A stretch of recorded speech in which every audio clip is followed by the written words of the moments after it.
Hello, and welcome to Sleepy Science. What if the strangest place in the universe is not deep space, a quantum lab, or the edge of a black hole, but the quiet world inside your own skull? What if your brain can make you feel certain while being wrong, hide huge changes in plain sight, invent words that were never spoken, reshape emotional memories, and build the feeling of you, moment by moment, without asking your permission? In this journey, we'll move gently through the hidden science of perception, memory, attention, belief, dreams, habits, and consciousness. Exploring why your mind prefers a good story over the full truth, why decisions can begin before you feel decided, why rejection can hurt like physical pain, why music bends your sense of time, and why sleep strengthens some memories while letting others fade. These are not myths or exaggerated brain facts. They are real discoveries from psychology and neuroscience showing how much of your reality is edited, predicted, compressed, and sometimes distorted before it reaches awareness. So if you're ready to stop seeing your mind as a simple window onto reality, tap like, hit subscribe, and settle into the hidden machinery of your own awareness. Because the deeper we look into the brain, the more the ordinary self begins to feel mysterious. Not fake, but quietly built moment by moment by systems you live inside every second. Your brain can make you confident and wrong. Your brain can be most dangerous not when it is confused, but when it feels completely certain. You know this feeling. The instant confidence that rises before you have checked the facts, the quiet inner click that says, "I'm right," before the evidence has finished arriving. It feels clean, stable, almost physical, like a door locking inside your mind. But confidence is not the same as accuracy.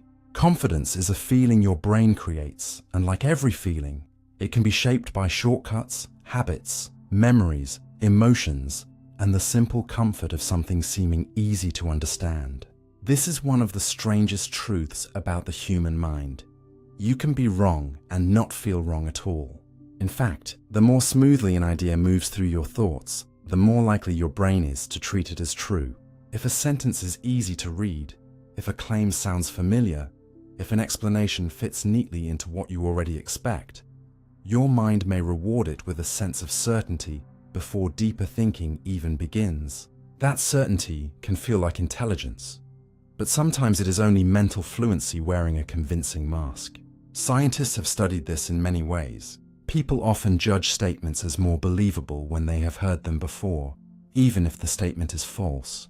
They may feel more confident about an answer when it comes to mind quickly, even if speed has nothing to do with truth. In daily life, this means your brain does not simply ask, "Is this correct?" It often asks, "Does this feel familiar? Does this feel effortless? Does this protect the story I already have?" And because these questions are answered beneath awareness, you may never notice the switch. You simply experience the final product, certainty. This is why a person can misread a situation, remember a detail incorrectly, misunderstand someone's intention, or believe an explanation that sounds satisfying, while feeling no inner warning that anything is wrong. The brain is not designed to be a perfect truth machine. It is designed to act, survive, decide, and move forward without freezing under endless doubt. If your ancestors had paused for careful analysis every time grass moved in the dark, they might not have survived long enough to become your ancestors. So the brain learned to make fast guesses, and then wrap many of those guesses in confidence, because a hesitant mind can be costly in a dangerous world. The problem is that modern life is filled with situations where speed feels useful, but accuracy matters more. Reading news, judging people, interpreting emotions, making financial choices, forming opinions, deciding what kind of person you are. In these moments, the same mental machinery that once helped someone react quickly can now make you defend a mistake with the force of truth. One important piece of this is something called metacognition, which is your mind's ability to judge its own thinking. It is not just knowing something, it is knowing how well you know it, and this inner judge is imperfect. Sometimes it gives you a high score for a weak answer. Sometimes it mistakes familiarity for understanding. You may have felt this when reading a page and thinking you understand it, only to close the book and realize you cannot explain it clearly. Or when you watch someone perform a skill and think, that looks easy, until you try it yourself and discover how much invisible knowledge was hidden inside the act. Confidence often rises fastest when you see the surface of something, not its depth. That is why beginners can sometimes feel more certain than experts. The beginner sees a simple shape. The expert sees exceptions, complications, missing variables, hidden conditions, and all the ways the first impression might fail. Real knowledge often makes people more careful, not louder. It teaches the mind to leave space around its conclusions. But the brain loves closure. It wants the relief of a finished answer. Uncertainty feels uncomfortable, almost like an open tab left running in the background, using energy. So when a clear explanation appears, even a poor one, the mind may grab it, just to end the discomfort. This is how wrongness becomes emotionally satisfying. A simple answer can feel better than a true answer, because truth often arrives with rough edges. It asks you to slow down.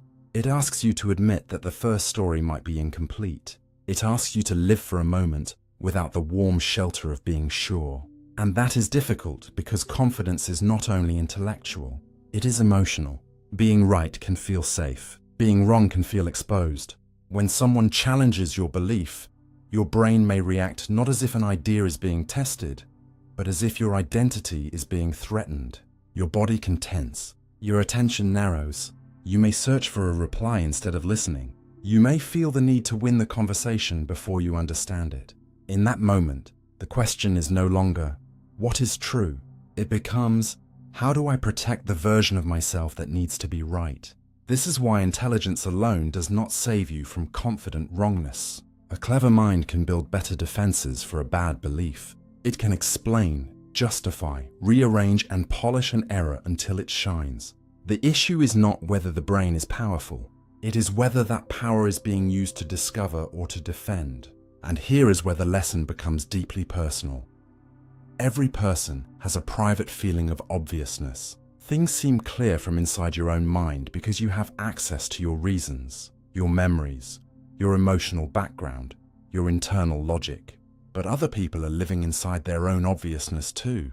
They also feel that their view makes sense. They also feel the hidden machinery of certainty operating beneath their thoughts. This does not mean every opinion is equal, and it does not mean truth is impossible. It means the feeling of being right is not enough. You need friction. You need questions. You need the humility to separate the warmth of certainty from the weight of evidence. One of the strongest habits you can build is the ability to pause when you feel most sure and ask gently, what would I expect to see if I were wrong? That question is powerful because it turns confidence from a wall into a window.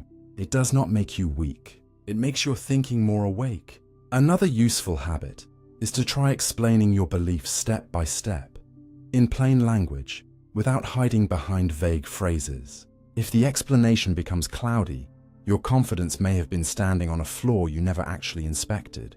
And that is not shameful, it is human. The mind is constantly producing shortcuts because it has to. You cannot examine every perception, every memory, every decision, every belief from the ground up. But you can learn to notice the moments when confidence arrives too quickly, too smoothly, too defensively. You can learn to treat certainty not as the end of thinking, but as a signal to look more carefully. In a strange way, this makes the mind more beautiful, not less. You are not a cold machine calculating reality. You are a living system trying to make sense of a world too large to hold all at once. Your brain builds little bridges across the unknown, and sometimes those bridges are strong, and sometimes they are only misshaped like wood. The goal is not to doubt everything until life becomes impossible. The goal is to carry your confidence lightly enough that truth can still enter, because the wisest mind is not the one that never feels certain. It is the one that knows certainty can be a feeling before it is a fact. So the next time you feel that inner click, that quiet rush of I know, do not crush it and do not obey it blindly. Hold it in your hand for a moment. Turn it toward the light. Ask what it is made of. Maybe it is knowledge. Maybe it is memory. Maybe it is fear wearing the clothes of logic. Maybe it is only familiarity echoing inside you. And if you can do that, if you can create even a small space between feeling right and being right, then your brain has done something remarkable. It has stepped outside its own illusion, just enough to learn. You can miss huge changes right in front of you. A whole part of the world can vanish while your eyes are open, and the most unsettling thing is that you may not notice the disappearance at all. You think seeing is simple. Light enters your eyes, the scene arrives inside your mind, and you become aware of what is in front of you. But your brain is not recording the world like a camera left running on a table. It is selecting, filtering, prioritizing, and quietly deciding what deserves your awareness. At every moment, your eyes are receiving far more detail than your conscious mind can hold, so the brain does something practical and strange. It gives you the feeling of a complete world while only deeply processing a small part of it. This is why you can stare directly at a scene and still miss a major change right in front of you. A person can swap places with another person during a brief interruption. A background object can disappear between two views. A color can shift. A face can change. And unless your attention is placed on that exact feature at that exact moment, your brain may glide past it as if nothing happened. Scientists call this change blindness, and it reveals something quietly shocking about perception. You are not aware of everything you see. You are aware of what your brain decides is important enough to build into your experience. In classic experiments, people looking at two nearly identical images often fail to notice large changes when the change is hidden by a brief flicker or interruption. The delay breaks the smooth motion signal that normally grabs attention, and suddenly even obvious differences become invisible to the mind. In another famous real-world style of experiment, a person giving directions to a stranger was briefly blocked by workers carrying a door, and during that interruption, the original person was replaced by someone else. Many participants continued the conversation without noticing the change, not because their eyes failed, not because they were careless, but because their brain was focused on the task, the question, the social exchange, the meaning of the moment, not on building a perfect memory of the stranger's face, clothing, voice, and body. This matters because it shows that the world you experience as stable and complete is partly an illusion of continuity. Your brain assumes that most things stay the same from one moment to the next, and usually this assumption works.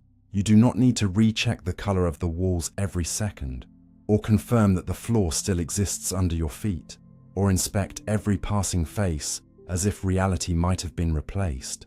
If your brain tried to process every detail equally, life would become overwhelming, slow, and almost impossible to navigate. So instead, it builds a useful version of the scene. It locks onto goals, threats, movement, meaning, and whatever seems relevant to what you are doing.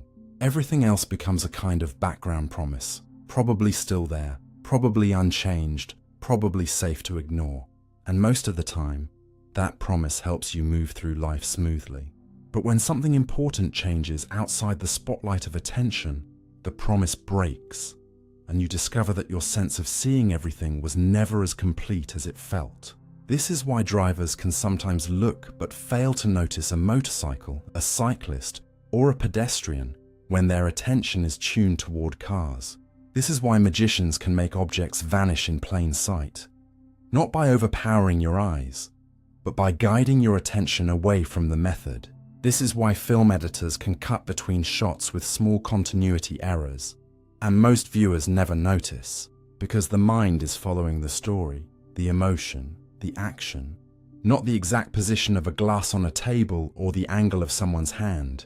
Your attention is like a lantern in a vast room. Wherever it shines, the world becomes rich and detailed. Outside that circle, there may still be information entering your eyes, but it does not fully become part of your conscious reality. And this raises a gentle but uncomfortable question. How much of your life have you looked at without truly seeing? How many changes in people, places, relationships, and even yourself passed quietly because your attention was somewhere else? A loved one growing distant, a habit becoming stronger, a room becoming messier day by day, your own face changing slowly in the mirror. The brain is very good at noticing sudden contrast, but it is much less sensitive to gradual transformation. If something changes slowly enough, your mind may update without alarm, like a shoreline shifting grain by grain while you stand beside the sea. This is not a failure of intelligence. It is the price of living inside a mind built for usefulness rather than total accuracy. The brain protects you from overload by simplifying the world, but it also hides how much has been simplified. And once you understand this, awareness becomes less passive. Seeing becomes an active act, almost a form of care. To notice something deeply, you have to give it attention. You have to return to it with fresh eyes. You have to ask not only, what is here, but what has changed while I was busy assuming it stayed the same? This can make you more patient with yourself, because missing something obvious does not always mean you are foolish. It can also make you more humble, because your certainty that I would have noticed is often much weaker than it feels. The mind is constantly stitching the present into a smooth cloth, and sometimes the seams are only visible when you slow down. So the next time you walk through a familiar place, or look at someone you think you know, or move through an ordinary day that seems already understood, pause for a moment. Let your attention widen. Notice the quiet details waiting outside the usual path of your thoughts. The world may not have changed dramatically, but your awareness of it can. And maybe that is the deeper lesson hidden inside change blindness. Reality is not only what stands in front of you, it is what you are awake enough to notice before it disappears into the background of your own mind. Your brain prefers a good story over the full truth. The mind does not always search for the truth first. Sometimes it searches for the version of events that feels easiest to live inside. A fact can be messy, unfinished, awkward, and full of loose ends. But a story has shape. A story has a beginning, a reason, a villain, a lesson, a feeling that everything somehow belongs together. And your brain loves that feeling. It is not because you are careless or dishonest. It is because the brain is a meaning-making organ, constantly trying to turn scattered moments into something you can understand quickly enough to survive, remember, explain, and move on from. When something happens, your brain does not patiently collect every possible detail like a perfect historian. It selects what seems important, connects it to what you already know, and builds a narrative that feels coherent. This is why two people can walk away from the same conversation with two very different stories, each one feeling honest from the inside. One remembers the tone, another remembers the words. One remembers feeling dismissed, another remembers feeling misunderstood. The full truth may be wider than both of them, but the brain does not naturally hold the full width. It compresses experience into a storyline because a storyline is easier to carry. You can see this in the way people explain their own choices. After making a decision, they often create a reason that sounds clean and deliberate, even when the real cause was mixed, emotional, unconscious, or influenced by timing, mood, hunger, fatigue, social pressure, or a small detail they never noticed. In psychology, researchers have shown that people can be surprisingly unaware of why they chose what they chose, yet still produce confident explanations afterward. The explanation is not always a lie. Often, it is the brain doing what it does best, filling the gap between action and understanding. It wants life to feel like it came from a narrator, not from a swarm of hidden processes. One of the most fascinating examples comes from studies of split-brain patients, where the connection between the two hemispheres of the brain has been surgically reduced to treat severe epilepsy. In some experiments, one side of the brain was given information the speaking side could not access. The person would perform an action for a reason hidden from their verbal mind, and then, when asked why they did it, the speaking side would invent an explanation, not to deceive the researcher, but because the mind seemed uncomfortable with not knowing. It preferred a story over silence. And that small laboratory finding reveals something much larger about ordinary life. The voice in your head is not always the commander of your behavior. Sometimes it is the press secretary, arriving after the event to explain what already happened. This is why humans are vulnerable to neat explanations. We prefer "this happened because of that" over "many forces interacted in ways I cannot fully see." We prefer a clear motive over uncertainty, a simple cause over complexity, a satisfying ending over an unfinished question. In the ancient world, this storytelling instinct helped people remember danger, pass down knowledge, teach children, and bind communities together. A story is easier to remember than a list of disconnected facts. It turns information into emotion, and emotion into memory. But the same gift can mislead us. It can make rumors feel believable if they have a dramatic shape. It can make conspiracy theories feel attractive because they turn chaos into design. It can make someone reduce another person's life to a single label because the full human being is too complicated to hold. It can even make you misunderstand yourself. You might say, "I failed because I am not good enough," when the fuller truth is that you were tired, underprepared, unsupported, learning, distracted, or simply facing something difficult. But the brain often chooses the most emotionally powerful story, not the most accurate one. And once a story settles in, it begins to organize what you notice next. If you believe someone is selfish, you may remember every selfish act and overlook every kind one. If you believe you are unlucky, you may collect disappointments like proof and ignore the ordinary moments that do not fit.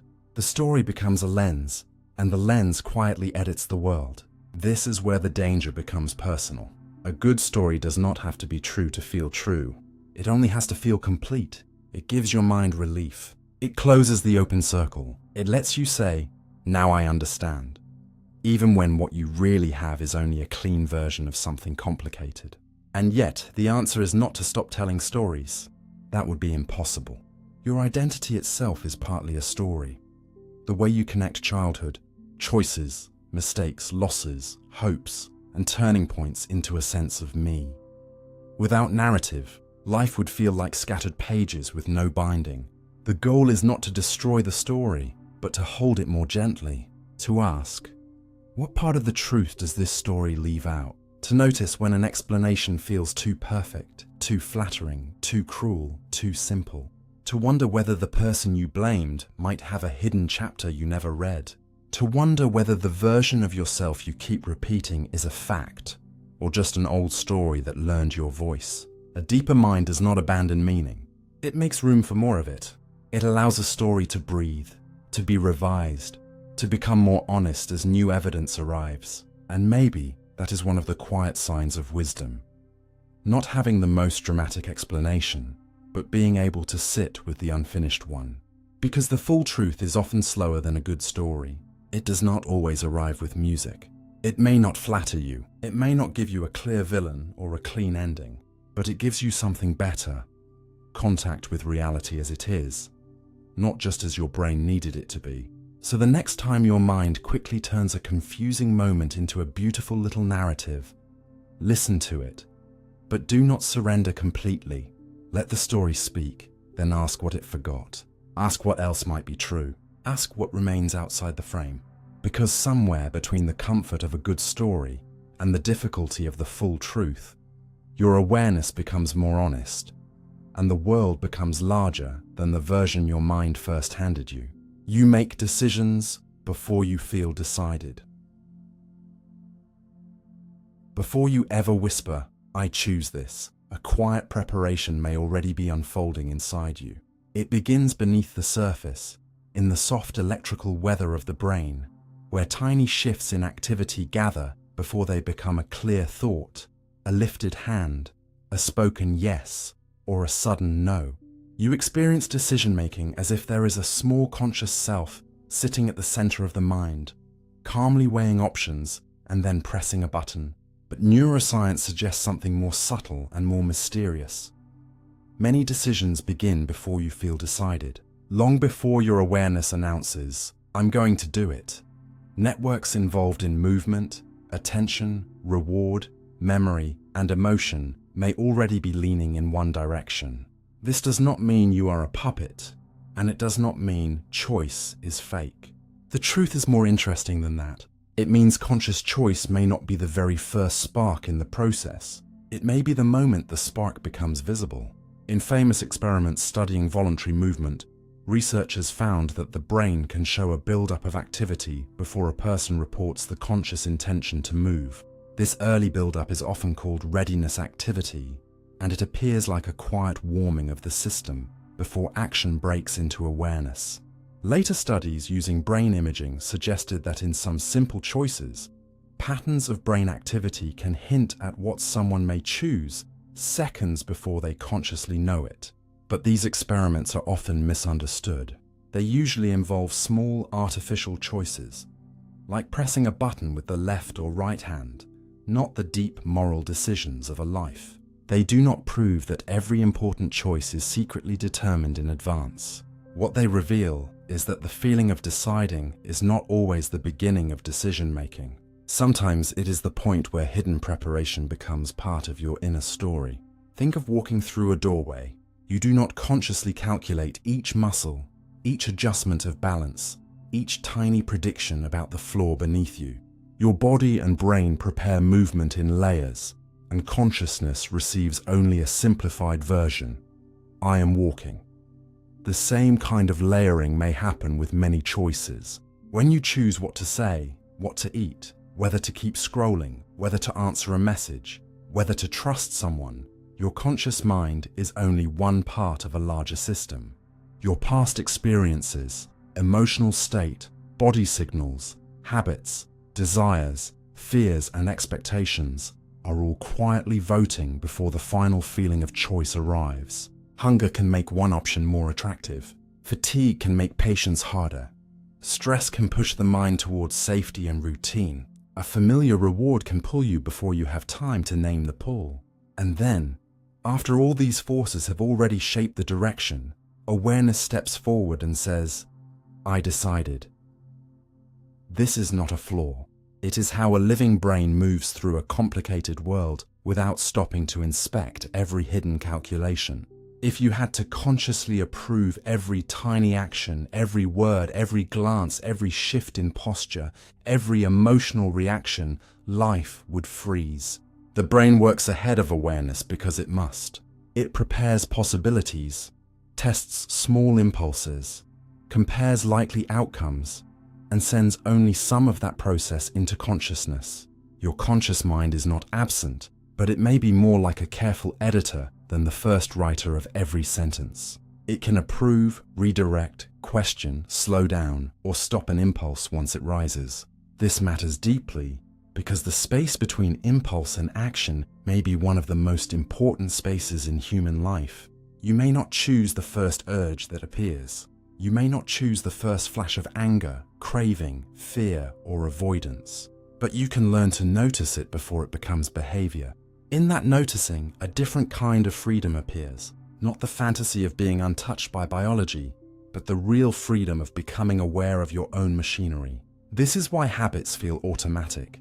The brain has practiced a route so often that it begins before you fully think. This is why emotional reactions can feel faster than reason. The body marks something as important before language catches up. This is why you can reach for your phone without remembering the decision to reach, or answer sharply before realizing you felt threatened, or avoid a task before admitting you were afraid of failing. The conscious explanation comes late, carrying a lantern through a room where furniture has already been moved. But late does not mean useless. A lantern still matters. Once you see the pattern, you can change the room over time. You can design pauses. You can build better environments. You can sleep, eat, practice, reflect, and train the automatic systems that feed your future choices. You can make the hidden layers wiser so that the decisions rising from beneath you are less reactive and more aligned with who you want to become. This is where the science becomes almost tender. It does not reduce you to a machine. It shows you that the self is not a single voice, but a living conversation between deep processes and conscious reflection. You are not only the thought that says, I choose. You are also the quiet preparation before the thought, the body state beneath the mood, the memory behind the preference, the habit behind the action, and the awareness that can turn back and learn from all of it. So the next time you feel a decision appear inside you, do not imagine it as a command falling from a throne. Imagine it as a bubble rising from a deep lake. By the time it reaches the surface, much has already happened below. But once it appears, you can still look at it. You can still ask whether it belongs to fear or wisdom, habit or intention, exhaustion or truth. And in that gentle pause, you may discover that freedom is not always found at the first instant of choice. Sometimes it begins one breath later, when you become aware enough to choose what to do with the choice your brain has already begun. Your attention is much narrower than you think. Your mind is not a wide-open window. It is a keyhole pretending to be the sky. At any moment, you feel as if you are aware of the room around you, the screen in front of you, the sounds near you, the position of your body, the meaning of these words, and the quiet flow of your own thoughts all at once. But that feeling of broad awareness is one of the brain's most convincing illusions. Attention is much narrower than it seems. It is not a giant net catching everything. It is more like a thin beam, moving from place to place, brightening whatever it touches and leaving the rest in a softer, dimmer state. Your brain receives enormous amounts of sensory information, but conscious attention can only handle a small portion at a time. That is why you can be looking at a scene without truly processing most of it, hearing noise without listening to it, reading a sentence while your mind drifts away, or sitting beside someone you love while missing the quiet emotion in their face. Attention is not just noticing, it is mental investment. It decides what gets depth, what gets meaning, what gets stored, and what fades almost instantly into the background. One of the clearest demonstrations of this is inattentional blindness, where people fail to notice something unexpected because their attention is locked onto a different task. In a famous experiment, participants were asked to count basketball passes between players, and many failed to notice a person in a gorilla suit walking through the scene. The strange part is not just that they missed it. The strange part is that many people feel certain they would not miss it. But attention does not work according to confidence. It works according to limits. When your brain is busy tracking one stream of information, other streams may be filtered so strongly that they barely reach awareness. This is not because the eyes are broken. It is because attention is selective by design. The brain must choose. If every sound, movement, color, memory, body sensation, and thought entered your awareness with equal force, your mind would become a storm of unranked signals. You would not be more conscious. You would be overwhelmed. So the brain protects you by narrowing the world. It says, this matters now. This can wait. This can disappear. And most of the time, this narrowing helps you function. It lets you read a book in a noisy room, follow a conversation at a crowded table, drive while ignoring thousands of irrelevant details, or focus on a delicate task without being swallowed by everything around it. But the same system that gives you focus also creates blind spots. The sharper your attention becomes in one direction, the more invisible other things can become. This is why paying attention always has a cost. To attend to one thing is to neglect another. Every act of focus is also an act of exclusion. When you scroll through your phone while someone speaks, you may hear their words, but not their pauses. When you chase a problem in your thoughts, you may walk through a beautiful place and barely see it. When anxiety grips your attention, the mind begins scanning for danger and loses access to softer information. Safety, nuance, humor, perspective. When desire narrows attention, one reward can seem larger than the rest of life. When anger narrows attention, a single insult can fill the whole room. Attention does not only shape what you notice, it shapes what the world feels like. A worried mind lives in a different reality than a calm one. Not because the outer world has completely changed, but because the spotlight has moved. This is why attention is so valuable. Advertisers fight for it. Social media platforms are built to capture and redirect it. Notifications are tiny hooks thrown into the surface of awareness. A vibration in your pocket can pull your mind away from a real conversation. Not because the notification is important, but because the brain is sensitive to sudden signals that might matter. Your attention is limited, and anything that can seize it can influence your time, your mood, and eventually your life. What you repeatedly attend to becomes mentally louder. What you repeatedly ignore becomes easier to lose. This is not mystical. It is learning. The brain strengthens what it practices. If you practice distraction, distraction becomes easier. If you practice returning, returning becomes easier too. And this is where the topic becomes personal. You may think your life is made mostly of choices, but in many quiet ways, it is made of attention. What you attend to becomes your felt world.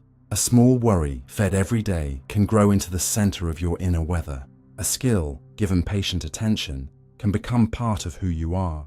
A relationship, neglected not through hatred, but through scattered focus, can slowly lose its warmth. Even your sense of self is shaped by what you keep looking at inside yourself. If you attend only to your failures, you start living as if they are the whole truth. If you attend only to comparison, your own path begins to feel smaller. If you attend to small moments of progress, kindness, curiosity, and learning, the mind begins to find evidence that life is not as narrow as fear makes it seem. None of this means you can simply choose to focus perfectly. Attention gets tired, it slips. It is pulled by emotion, novelty, pain, and habit, but you can become more respectful of its limits. You can stop assuming that being awake means being fully aware. You can create spaces where attention has fewer enemies. You can do one thing with more of yourself. You can listen without preparing your answer. You can read without reaching for another stimulus. You can notice when your mind has been captured and gently bring it back. Not with anger, but with care. Because attention is not just a mental tool. It is a way of giving life to something. Whatever receives your attention receives a portion of your existence. And maybe that is why this truth feels so quiet and so important. The world you miss is not always hidden from you. Sometimes it is right there, waiting outside the narrow beam, a sound in the room, a change in someone's voice, the feeling of your own breathing. The simple fact that you are here, alive, experiencing this moment before it passes. Your attention will never hold everything, and it was never meant to. But if you learn how narrow it is, you may begin to use it more wisely. You may begin to ask, again and again, not only what am I seeing, but what am I giving my life to by looking here? You can hear words that were never said. A word does not always have to reach your ears for your brain to let you hear it. Sometimes the sound arrives broken, blurred, covered by noise, or not quite complete, and yet inside your experience it becomes clear, as if someone really said it. You are not imagining in the ordinary sense, and you are not simply making things up. Your brain is doing something it does every day, turning unstable vibrations in the air into meaningful speech. Human hearing is not a passive microphone. It is an active translator. Air pressure moves, your ears receive patterns, and then your brain has to decide what those patterns probably mean. And speech is one of the most complicated patterns it ever has to decode. Because real voices are messy. People mumble. Rooms echo. Music overlaps with conversation. Traffic cuts into syllables. Accents change familiar sounds. A cough can cover part of a sentence. And still, most of the time you understand. That ability feels ordinary until you realize how much invisible repair work is happening beneath it. In a well-known auditory phenomenon called phonemic restoration, if a tiny piece of a spoken word is removed and replaced with a cough or noise, listeners often still hear the missing speech sound, as if it was actually present. The ear did not receive the complete word, but the brain restored it because the surrounding sentence made one sound more likely than another. If someone says, "The wheel was on the axle," and a noise covers part of the word, your brain may supply what fits. It is not trying to deceive you. It is trying to protect meaning from damage. In a noisy world, a brain that waited for perfect sound would misunderstand constantly. So instead, it completes speech using context, memory, grammar, lip movement, emotional tone, and expectation. The strange result is that what you hear can be partly received and partly constructed. This is why misheard lyrics can feel so convincing. Once your mind locks onto a phrase inside a song, you may keep hearing it even after someone tells you the real words. The sound itself may be ambiguous, but your interpretation gives it edges. It turns a blur into language, and when language enters, it becomes difficult to return to the blur. There is an even stranger example called sine wave speech. At first, it can sound like whistles or electronic tones, almost meaningless. But once listeners are told what sentence is hidden inside it, many suddenly hear words clearly in the same strange sounds. Nothing in the sound has changed. The brain has changed how it organizes the sound. It has found a speech pattern, and once found, the pattern becomes hard to unhear. This teaches us something powerful. Speech is not only in the sound wave. Speech is in the relationship between the sound wave and the listening brain. Your mind is not merely receiving words from the world. It is helping words become words. Vision can even reach into hearing. In the McGurk effect, when the sound of one syllable is paired with the lip movement of another, people may hear a third sound that was never actually spoken. For example, the ears may receive one sound, the eyes may see a different mouth movement, and the brain blends them into a new perception. This is not a weakness. It is a sign that your senses cooperate. In real life, watching someone's mouth helps you understand them, especially in a loud place. Your brain uses the face as evidence. It asks, what sound would match that movement? Most of the time this helps, but under the right conditions, it can make you hear a word that exists only as a compromise between sight and sound. And now the ordinary world becomes more mysterious. A conversation across a crowded room, a whisper through a phone speaker, a voice note played in traffic, a lyric under heavy music, a name you think someone called from another room. All of these moments are not simple recordings. They are negotiations. Your brain is constantly asking what the most likely message is, and then presenting the answer to you as if it came directly from outside. This is why people sometimes hear meaningful words in random noise like a fan, running water, or static. The brain is deeply tuned to speech because speech matters. It can warn you, comfort you, include you, reject you, guide you. For a social species, detecting voices is important, so the system is sensitive. But sensitivity has a cost. A mind built to find words may sometimes find them too quickly. It may turn uncertainty into a phrase. It may turn noise into a name. It may turn unclear sound into meaning, because meaning is safer, faster, and more useful than confusion. This does not mean every strange sound is an illusion, and it does not mean hearing words is always harmless in every context. But in everyday perception, these small speech illusions reveal how much your brain contributes to the world you think you are simply hearing. They also remind you to be gentle with certainty. You may be sure someone said something, but your memory of the sound may already include your brain's repair work. You may react to a tone, a phrase, or a half-heard sentence before realizing how much was missing. In relationships, this matters. In conflict, this matters. In a world filled with clipped audio, short messages, background noise, and quick assumptions, it matters more than ever. Sometimes wisdom begins with asking, did I truly hear that? Or did my mind complete it for me? And there is something almost beautiful in this hidden labor. Your brain spends your whole life rescuing meaning from broken signals. It patches the gaps, smooths the edges, and hands you a world where voices feel whole, even when the air was incomplete. But because it gives you that wholeness so quietly, you forget it was a gift, not a guarantee. So the next time a word seems to appear from noise, or a song lyric suddenly changes after you learn the real line, or a sentence in a crowded room feels clearer than it should, pause for a moment. You may be hearing the world. You may also be hearing your brain reaching toward the world, trying to make sense of it before the sound disappears. And somewhere in that fragile space between vibration and meaning, language is born. Your brain can invent patterns in randomness. Randomness does not look random to a brain that was built to search for meaning before it searches for truth. Look at clouds long enough and a face appears. Hear a cluster of sounds in the night and it begins to feel like a signal. Watch a few coincidences line up in a strange way and your mind may quietly whisper, "This cannot be accidental." That whisper is not stupidity. It is one of the oldest survival tools inside you. Your brain is a pattern-finding machine, shaped by a world where noticing the right pattern could mean staying alive.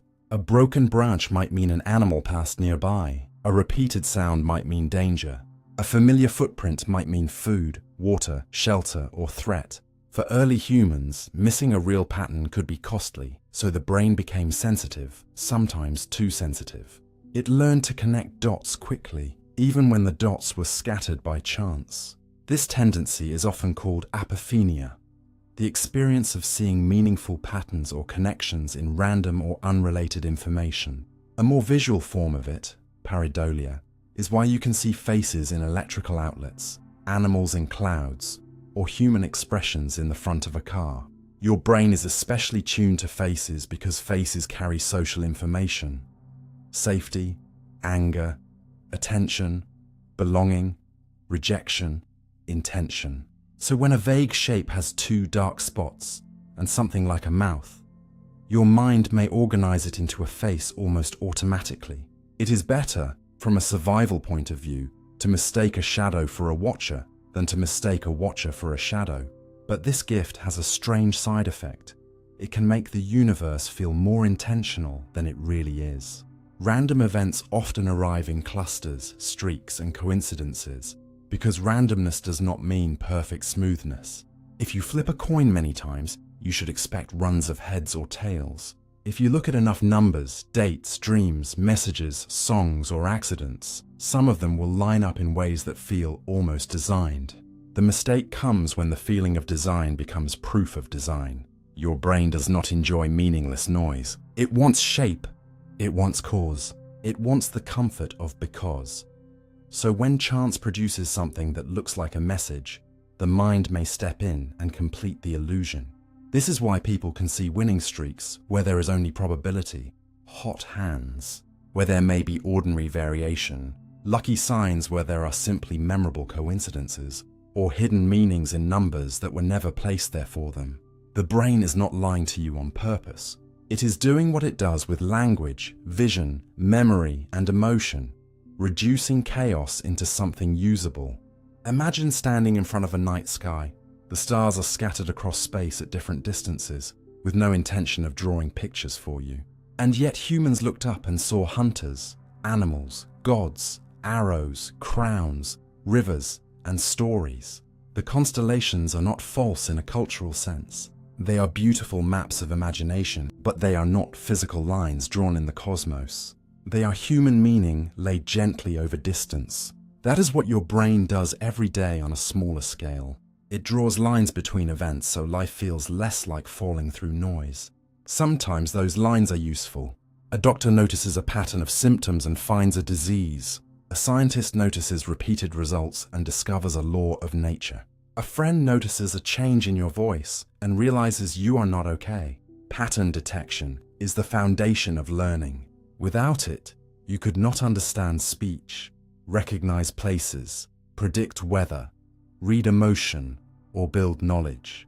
The danger is not pattern seeking itself. The danger is forgetting to ask whether the pattern is real. A real pattern survives careful checking. A false one often survives only because it feels powerful, and feelings can be persuasive. A coincidence that touches something emotional becomes easier to remember than 1,000 moments when nothing special happened. If you think of someone and they call, the moment glows. You may not remember all the times you thought of someone and no call came, because absence leaves no bright mark. The brain stores the striking event and lets the quiet non-events dissolve. Over time, this can make chance feel like fate. It can make the mind believe it has discovered a hidden order, when really it has only collected the moments that sparkled. This is why people can become trapped in patterns of fear as well. After one bad experience, the brain may start scanning for signs that it will happen again. A random delay becomes a warning. A neutral expression becomes rejection. A small discomfort becomes disaster approaching. The mind connects fragments because connection feels like control. If you can find the pattern, maybe you can predict the pain. If you can predict the pain, maybe you can avoid it. But sometimes the pattern is not in the world. It is in the alarm system. And that is where awareness becomes important. You do not need to stop seeing patterns. You could not, and you would not want to. But you can learn to pause before believing every pattern your mind presents. You can ask, how often did this not happen? You can ask, would this still seem meaningful if I were not afraid, lonely, excited, or hoping for it? You can ask, is there another explanation that is less dramatic but more likely? These questions do not destroy wonder. They protect it, because real wonder does not need false certainty. The world is already strange enough without forcing every accident to become a message. Your brain will keep drawing shapes in the noise. It will keep finding faces in shadows, rhythms in randomness, stories in coincidence, and meaning in scattered fragments. That is part of being human. But the deeper skill is learning when to admire the pattern and when to test it, to let the mind make its little constellations, while remembering that not every star belongs to the same picture. And maybe that is the quiet lesson. You are not foolish for seeing meaning everywhere. You are alive because your brain was brave enough to search for it. But wisdom begins when you can look at a pattern, feel its pull, and still ask whether the universe placed it there, or whether your own mind, longing for order, drew the line. You remember emotional events differently than they happened. A painful moment can leave a memory so vivid that it feels carved into stone. Yet the stone itself may have been reshaped while you were not looking. This is one of the most quietly unsettling truths about emotional memory. The memories that feel the most alive are not always the most accurate. You may remember exactly where you were when you heard bad news, the expression on someone's face during an argument, the sound of a door closing after a goodbye, the strange detail of a light, a smell, a color, a sentence that seemed to freeze the whole world for a second. Because the feeling is so intense, the memory feels trustworthy. It feels as if emotion has sealed it, protected it, preserved it from change. But the brain does not work like a camera that records every detail with equal care. When emotion rises, the brain changes what it prioritizes. It does not simply ask, what happened? It asks, what mattered for survival, protection, pain, attachment, danger, or meaning? And once that question takes over, memory becomes selective. Strong emotion can sharpen some parts of an event while blurring others. The face of the person who hurt you may become unforgettable, while the exact words before the hurt may fade. A frightening object may dominate the scene, while the background disappears. A moment of humiliation may preserve the heat in your body, the sudden silence, the feeling of being watched, while losing the larger context that came before and after. This is not weakness, it is biology. Emotional arousal activates systems in the brain that help mark experiences as important, especially involving regions such as the amygdala, which helps detect emotional significance, and the hippocampus, which helps bind memory to context. When something feels threatening, shocking, deeply joyful, or deeply painful, the brain treats it as information worth keeping. But worth keeping does not mean kept perfectly. It often means the emotional core is strengthened while the surrounding details are rearranged, simplified, or lost. This is why people can be extremely confident about emotional memories and still be wrong about parts of them. After major public events, many people report vivid memories of where they were and how they heard the news. These are sometimes called flashbulb memories, because they feel like a mental photograph taken at the instant of impact. But studies following people over time have shown that even these vivid memories can change. The confidence often stays bright, while the details shift quietly underneath. Someone may remember being with one person when they were actually with another, or hearing the news from one source when it came from a different one, or feeling certain about the timing even though records show otherwise. The emotional truth remains powerful, but the factual outline can drift. That is the strange divide.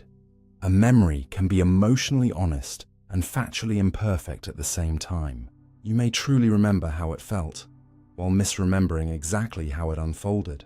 And this matters because emotional memories often become the private evidence we use to understand ourselves and other people. One painful moment may become proof that you are unwanted. One frightening experience may become proof that the world is unsafe. One betrayal may become the lens through which future trust is judged. The brain does not only store emotional events, it learns from them. It tries to protect you by making sure you do not forget what hurt you.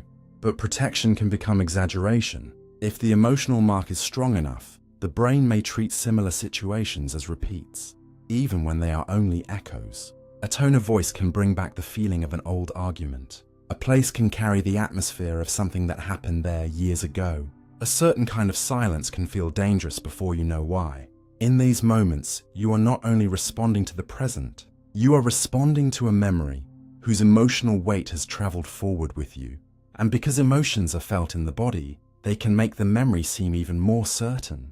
Your chest tightens, your stomach turns, your skin warms, your breath changes, and the brain says, "This must be true, because I can feel it." But the body's intensity is not always a measure of factual precision. Sometimes it is a measure of importance. The event mattered. It left a mark, but the mark is not the same as a perfect record. There is also something called the weapon focus effect, where during a frightening event, attention may narrow toward the most threatening object, making people less accurate about other details, such as a face, clothing, or surroundings. This makes sense from the brain's point of view. If danger is present, the mind may prioritize the thing that could harm you over everything else. But later, when you try to remember the full event, the missing details may feel strangely filled in, or less important, or more certain than they deserve to be.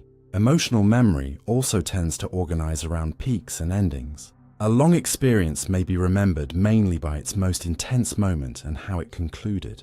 This is why a difficult conversation that ended gently may feel different in memory from one that ended coldly, even if most of the conversation was similar. The brain does not average experience like a machine. It highlights emotional turning points. It keeps the moments that burned hottest. And because of this, your remembered life is not a full archive of what happened. It is more like a landscape shaped by lightning strikes. Some places glow because emotion hit there. Others remain dim, not because they were unreal, but because they did not carry the same charge. This can be painful, but it can also be freeing. It means you can honor your feelings without treating every detail they carry as unquestionable. You can say, "This memory matters," while also asking, "What parts might my emotion have sharpened, and what parts might it have hidden?" You can allow an old wound to be real without letting it define every new situation. You can understand that your brain may have preserved the danger signal more strongly than the full context. And if you have ever wondered why certain memories still feel close after years, while ordinary days disappear almost completely, this is part of the answer. Emotion tells the brain what to keep near. It places certain moments on the inner shelf where they can be reached quickly, sometimes too quickly. Yet even then, the memory is not frozen. Each time it returns, it can meet the person you are now. A child's terror can be revisited by an adult's understanding. A moment of shame can be held with compassion instead of punishment. A loss can remain painful while becoming less sharp around the edges. This does not mean rewriting the past into something false. It means recognizing that memory is alive enough to be understood differently. So when an emotional memory rises in you with the force of certainty, do not dismiss it, but do not bow to it blindly either. Sit beside it for a moment. Notice what it shows you most clearly. Notice what it leaves out. Ask whether it is giving you a full picture or a survival picture, because the heart of emotional memory is not that it lies to you, and not that it tells the whole truth. It gives you the version your nervous system believed you needed, and wisdom begins when you can listen to that version with tenderness, while still making room for the larger truth that may have been standing quietly outside the spotlight of pain. Your sense of me is built moment by moment. There is no single little you sitting behind your eyes like a captain inside the skull. There is a self being assembled, refreshed, and quietly updated every moment you are alive. It feels as if me is one solid thing, continuous from childhood to now, the same inner presence waking up each morning, carrying the same name, face, preferences, fears, and private history. But the brain does not find the self fully formed somewhere inside you. It builds it. It builds it from body signals, memories, expectations, social feedback, language, emotion, movement, and the constant sense that your experiences belong to one center. Your heartbeat, breathing, posture, hunger, tiredness, pain, balance, and the feeling of being located inside a body all help create the background texture of "I am here." Then your brain adds another layer: your name, your roles, your habits, your values, your idea of what kind of person you are. Then it adds the moment you're in now, the room, the sound, the mood, the task, the people near you, the future you are preparing for. From all of this, the sense of me appears so smoothly that you rarely notice it is being constructed. You do not wake up and consciously build yourself from parts. The self arrives already woven. But under the surface, the weaving never stops. Neuroscience often distinguishes between different layers of selfhood. There is the bodily self, the simple feeling that this body is yours and that sensations are happening to you. There is the emotional self, the shifting mood and inner weather that colors experience. There is the narrative self, the story you tell about who you are across time. And there is the social self, the version of you that changes depending on who is looking, who is listening, and what the situation asks from you. These layers usually cooperate so well that they feel like one person. But certain experiments reveal how flexible the system can be. In the rubber hand illusion, for example, a person's real hand is hidden while a fake rubber hand is placed in view. If both the hidden real hand and the visible fake hand are stroked at the same time, many people begin to feel as if the rubber hand is part of their own body. The brain is not being foolish, it is solving a problem. It receives matching visual and touch information and updates the body model. Perhaps this seen hand is mine. For a moment, ownership shifts. Something outside the body is invited into the self. That small illusion tells us something enormous. Even the feeling of this is my body is not fixed in stone. It is a best fit construction, maintained by the brain from moment to moment. You can see this in daily life too, though more quietly. When you are sick, you may not feel like yourself. When you are deeply tired, the world seems heavier and your personality may feel smaller. When you are loved, encouraged, or understood, a different version of you becomes easier to access. When you are judged or threatened, you may become defensive, silent, sharp, or distant, and later wonder, why was I like that? The answer is not that the real you vanished. It is that the self is state-dependent. It changes with the body, the environment, and the meaning your brain gives to the moment. This does not make you fake. It makes you alive. A living self is not a statue. It is a process. The brain is constantly predicting what is happening inside and outside the body, then updating those predictions as new information arrives. Your sense of me is part of that prediction system. It helps organize experience around a useful center. My body, my thoughts, my actions, my memories, my future. Without this center, life would become scattered and difficult to navigate. You need a self to plan, choose, protect the body, keep promises, learn from mistakes, and relate to others. But the self is not as solid as it feels. It is more like a flame than a stone. A flame keeps its shape, but only because fuel, oxygen, and motion keep renewing it. The self keeps its continuity, but only because the brain keeps renewing the pattern.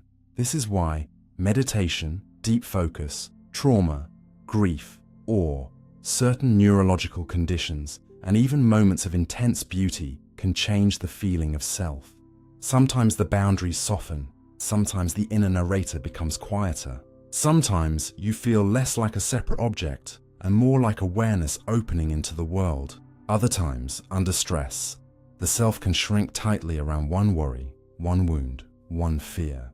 The brain's model of me can expand or contract depending on what it believes matters now. And perhaps one of the most important things to understand is that your self-story is not the whole self. You may say, I am anxious, I am lazy, I am strong, I am broken, I am this kind of person. But these statements are often summaries, not permanent truths. The brain uses summaries because they are efficient. They help you move quickly through a complicated life. But if you repeat a summary long enough, it can begin to feel like identity. A habit becomes who I am. A defense becomes my personality. A wound becomes my nature.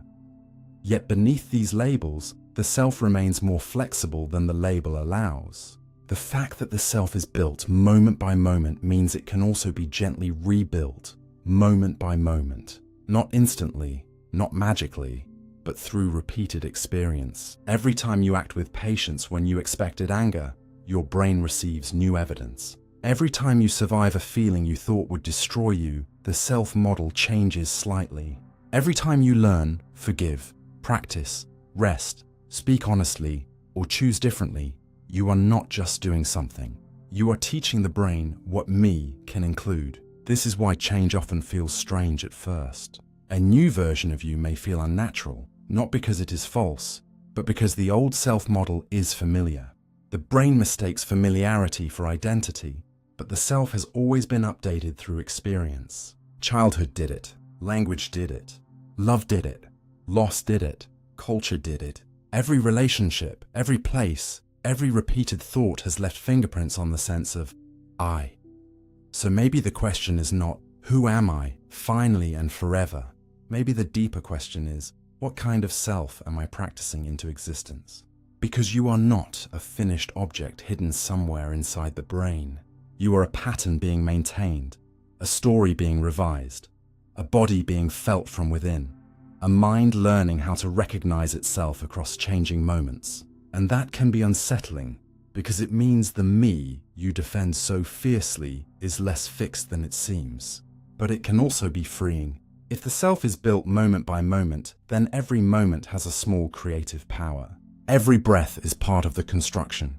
Every choice of attention, every act of care, every honest pause adds a quiet thread. You do not have to become someone entirely new all at once. You only have to notice that the self you call me is alive enough to change, soft enough to learn, and continuous, not because it never moves, but because it keeps becoming. Confirmation. Bias shapes what you notice. The evidence you find often depends on the belief you carried into the search. Before you read the article, before you hear the explanation, before you meet the person, your brain may already be leaning toward a preferred answer, quietly preparing to notice what supports it and slide past what threatens it. This is confirmation bias, one of the most powerful and ordinary distortions in human thinking. The tendency to seek, notice, remember, and trust information that confirms what you already believe, while giving less attention, less patience, or more suspicion to information that challenges it. It does not usually feel like bias from the inside. It feels like being reasonable. It feels like I'm just seeing what's obvious. That is what makes it so difficult to catch. Your brain does not raise a red flag and say, I am protecting a belief now. It simply makes confirming evidence feel more natural, more relevant, more convincing, and sometimes even more emotionally satisfying. If you already believe someone is rude, you may notice every short reply, every delayed message, every neutral expression that can be shaped into proof, while their kindness becomes an exception, an accident, or something you barely register. If you believe a certain idea is true, you may search the internet in a way that practically asks the world to agree with you, typing questions that lead toward your preferred answer instead of questions that test it. If you believe you are unlucky, you may collect disappointments like evidence and let ordinary good moments pass without becoming part of the case. Confirmation bias is not only about opinions, it is about attention, memory, emotion, and identity, working together to keep your inner world stable. The brain likes stability because changing a belief is expensive. A belief is not just a sentence in your mind. It is connected to choices you have made, people you trust, communities you belong to, and stories you have used to explain your life. When evidence threatens a belief, it can feel as if it is threatening more than an idea. It may threaten your judgment, your pride, your group, your past decisions, even your sense of who you are. So the brain often defends the belief before it examines the evidence. One of the classic demonstrations of this came from research in which people on opposite sides of a controversial issue were shown mixed evidence. Instead of becoming more balanced, many became more confident in their original view because they accepted supportive evidence more easily and criticized opposing evidence more harshly. This is sometimes called biased assimilation. The same information did not pull everyone toward the middle. It gave each side new tools to strengthen what they already thought. You can see this everywhere in daily life. Two people watch the same debate and each thinks their side clearly won. Two fans watch the same game and each sees the referee as unfair against their team. Two people remember the same argument and each remembers the details that make their own reaction seem justified. The mind is not simply taking in reality, It is building a case, and often it behaves less like a judge and more like a lawyer hired by your existing beliefs. It searches for supporting witnesses. It attacks inconvenient testimony. It finds loopholes. It tells a persuasive story. This does not mean people are hopelessly irrational. In fact, confirmation bias often grows out of useful mental systems. You need beliefs to navigate the world. You cannot question everything from the beginning every morning.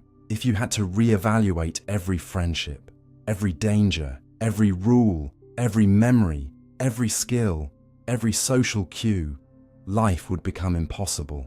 The brain uses existing beliefs as shortcuts, helping you interpret new information quickly. The problem begins when the shortcut becomes a locked road. Then learning stops, not because information is unavailable, but because the mind has already decided what kind of information counts. This is why confirmation bias can be especially strong online. Algorithms often learn what holds your attention and show you more of it.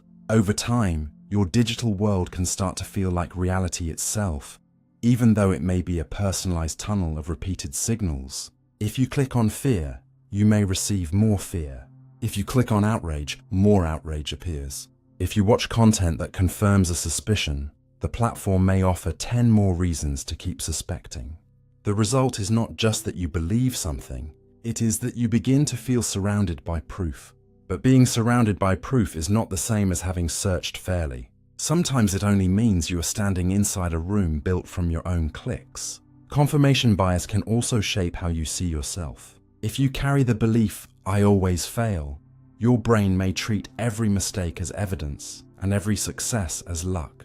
If you carry the belief, "I must not trust people," your mind may magnify every disappointment and minimize every act of loyalty. If you carry the belief, "I am not enough," compliments may slide off you while criticism sinks deep. In this way, confirmation bias does not only distort facts, it can quietly maintain suffering. It teaches the mind to keep proving an old wound, and because the proof feels personal, it can be very hard to question. But there is a way to soften its grip. You do not defeat confirmation bias by pretending you have no beliefs. You begin by noticing which beliefs you most want to protect. You ask, "What evidence would actually change my mind?" If the honest answer is nothing, then you are not investigating anymore. You are defending. You ask, "Am I searching for truth or only for agreement?" You ask, "What would someone thoughtful on the other side notice that I am missing?" These questions do not require you to abandon your values. They require you to make your belief strong enough to be tested. A belief that cannot survive honest questioning may not be knowledge. It may be comfort, and comfort is not always wrong, but it should not be mistaken for truth. The deeper lesson is not that your mind is broken. It is that your mind is loyal. It is loyal to what it has already built, loyal to the maps that helped it survive, loyal to the explanations that made pain feel understandable.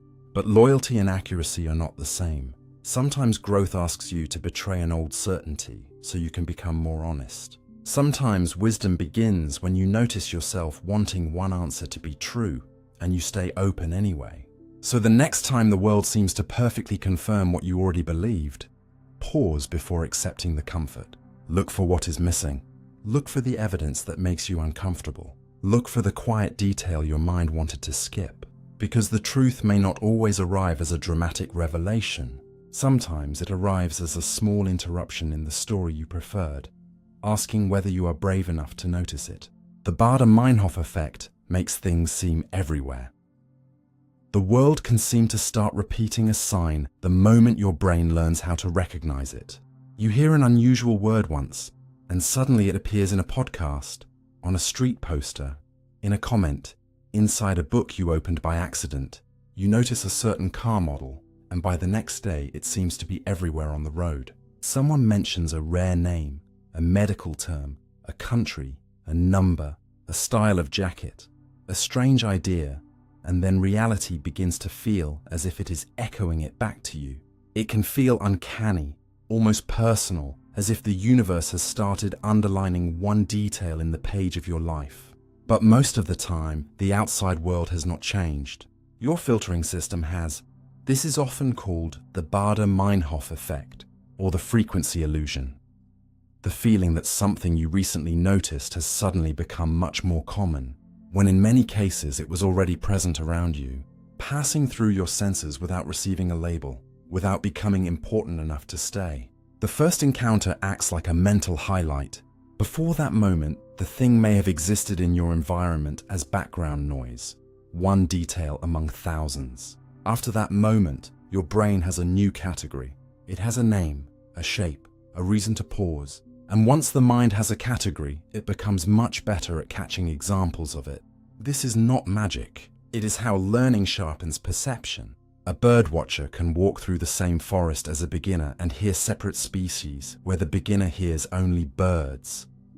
A mechanic hears meaning in engine sounds that others treat as noise. A new parent may suddenly notice strollers, baby clothes, playgrounds, and diaper ads with unusual intensity.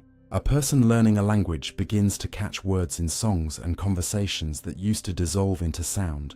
The world did not suddenly fill with those things. The brain became trained to detect them. This is the useful side of the effect. Attention becomes more precise after knowledge gives it a target. But because the change happens inside awareness, it can feel as if reality itself has become strangely synchronized. There are two main forces working together here. The first is selective attention. Your brain cannot give equal importance to every object, word, color, face, sound, movement, and idea around you, so it constantly filters. It asks, without words, what matters now? Once something is new, emotionally charged, useful, surprising, or recently learned, it gets promoted. It becomes easier for your attention to catch. The second force is memory. When you notice the thing again, the brain connects it to the recent first encounter and gives the repetition a small spark of significance. You do not usually remember all the times the thing was absent, or all the moments when nothing unusual happened. Absence is quiet, repetition glows, so the mind begins to feel a pattern of appearances, even if the actual frequency has not changed very much. This is why the Baader-Meinhof effect can feel stronger when the first encounter was emotional or interesting. If the word was boring, it might pass away. If it felt strange, funny, frightening, important, or connected to your identity, the brain keeps it warm. Then, when it appears again, it does not feel like a neutral coincidence. It feels like a signal. In the age of the internet, this can become even more complicated because sometimes the world outside your mind really does change. If you search for a product, click a topic, watch a video, or linger on a certain post, recommendation systems and advertising platforms may show you related material afterward. In those cases, it is not only the frequency illusion, your environment is being adjusted by technology, but the psychological effect still matters, because your brain is also more ready to notice the related material when it appears. The inner filter and the outer algorithm can work together, making a topic feel suddenly everywhere. This can be harmless and even delightful when it happens with a new song, a beautiful word, or an idea you are learning, but it can also distort your sense of reality. If you recently heard about a rare illness, you may start noticing every article, symptom, and story connected to it, making the threat feel more common than it is. If you are worried about a social problem, related examples may begin to leap out from every feed and conversation, giving the impression that the whole world is defined by that one issue. If you are thinking about buying something, every appearance of it can feel like confirmation that it is important. The mind mistakes increase noticing for increased existence. And that is the heart of the illusion. Salience is not the same as frequency. Just because something feels more visible does not mean it has become more common. It may simply have become more meaningful to your brain. This is one reason human perception is so intimate. You do not experience the world as a neutral database. You experience a world edited by relevance. Your fears, interests, goals, recent experiences, conversations, and new knowledge all change what stands out.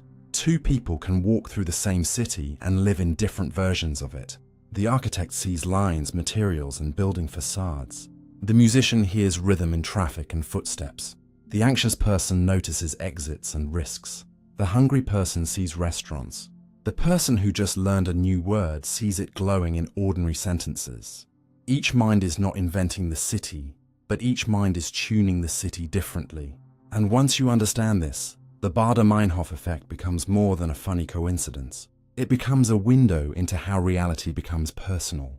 The world is too large to enter you all at once, so your brain builds a relevance map, and that map decides what becomes loud, what stays dim, what feels common, and what feels invisible. The lesson is not to distrust every repeated sign, and not to flatten life into cold randomness. Sometimes repeated appearances do matter. Sometimes noticing more of something means you are learning, growing, becoming sensitive to a real pattern. But the wise move is to pause before turning the feeling of everywhere into proof. Ask whether the thing is truly increasing, or whether your ability to notice it has changed. Ask whether you are seeing a signal in the world, or a new label inside the mind. There is no need to lose the wonder. It is still beautiful that learning one thing can repaint the ordinary world, that a single new word can open hidden doors in conversations, that awareness can make the familiar landscape bloom with details that were always there. But that beauty becomes deeper when you understand it clearly. The universe may not be sending you the same message again and again. Your brain may simply have learned how to read one more line of the page, and sometimes that is mysterious enough.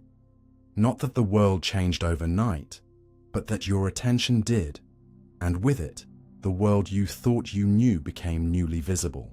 The placebo effect changes real outcomes. A sugar pill can sometimes change the body because the body is not only listening to chemistry, it is also listening to meaning. That sounds impossible at first, as if belief alone were pretending to be medicine. But the placebo effect is not pretend healing, and it is not proof that illness is all in your head. It is something more precise and more fascinating. The brain can translate expectation, trust, ritual, memory, and context into real biological changes. When a person takes a pill they believe may reduce pain, the pill itself may contain no active drug, yet the brain can respond as if help has arrived. Pain networks may quiet down, natural pain-relieving chemicals can be released, stress may decrease, the body may shift from alarm into regulation, the symptom may not vanish completely, and the underlying condition may not be cured, but the experience of the condition can change in a measurable way. This is why placebo effects are taken seriously in medicine. They are not just mistakes in perception, they are part of the body's own response system, activated by the meaning surrounding treatment. A white coat, a calm voice, a familiar clinic smell, the shape of a pill, the memory of previous relief, the confidence of a doctor, the simple act of being cared for. All of these can become signals. The brain learns signals. If you've taken real pain medicine before, the ritual of swallowing a pill can later become associated with relief.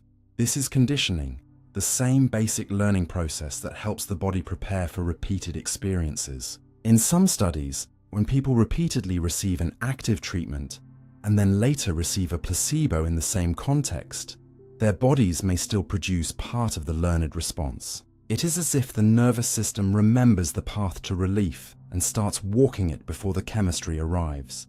Expectation works alongside this. If you believe something will help, that belief can change attention, emotion, and bodily prediction.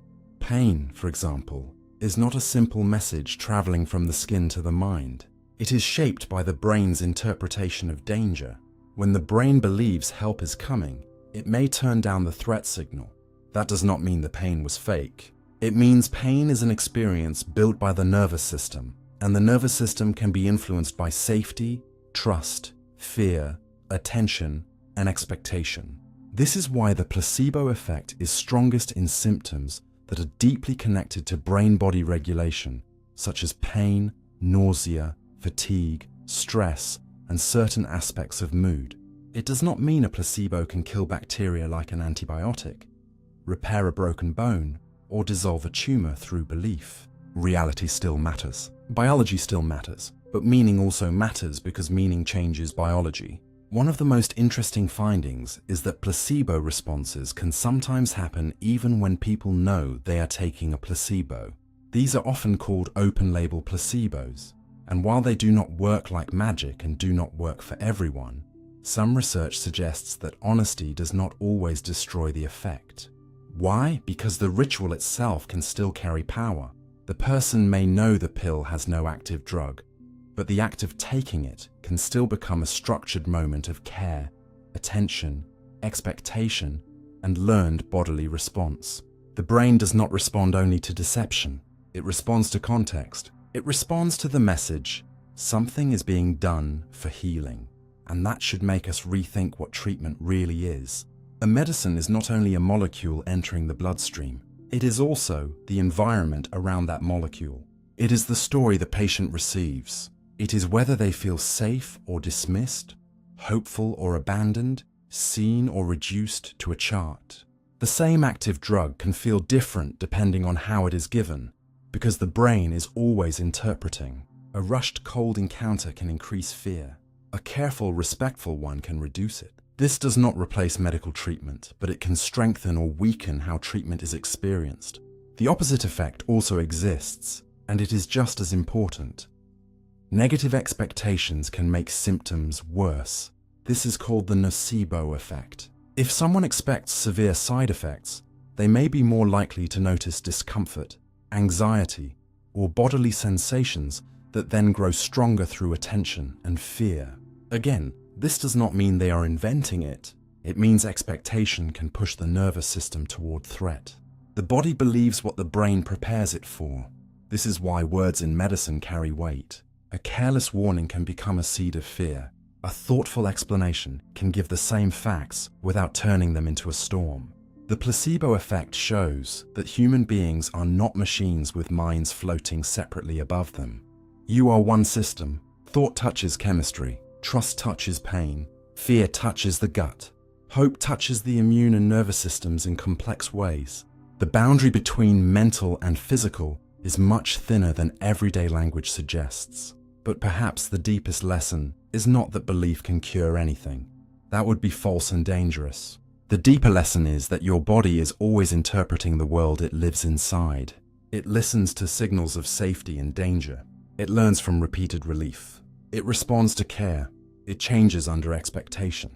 And in this way, the placebo effect reveals something quietly moving about healing. Sometimes the body begins to change, not only because of what enters it, but because of what it believes that moment means. A pill can be empty and still arrive inside a meaningful ritual. A treatment can be chemical and still depend on trust. A symptom can be physical and still be shaped by attention. So when you hear about the placebo effect, do not think of people being fooled.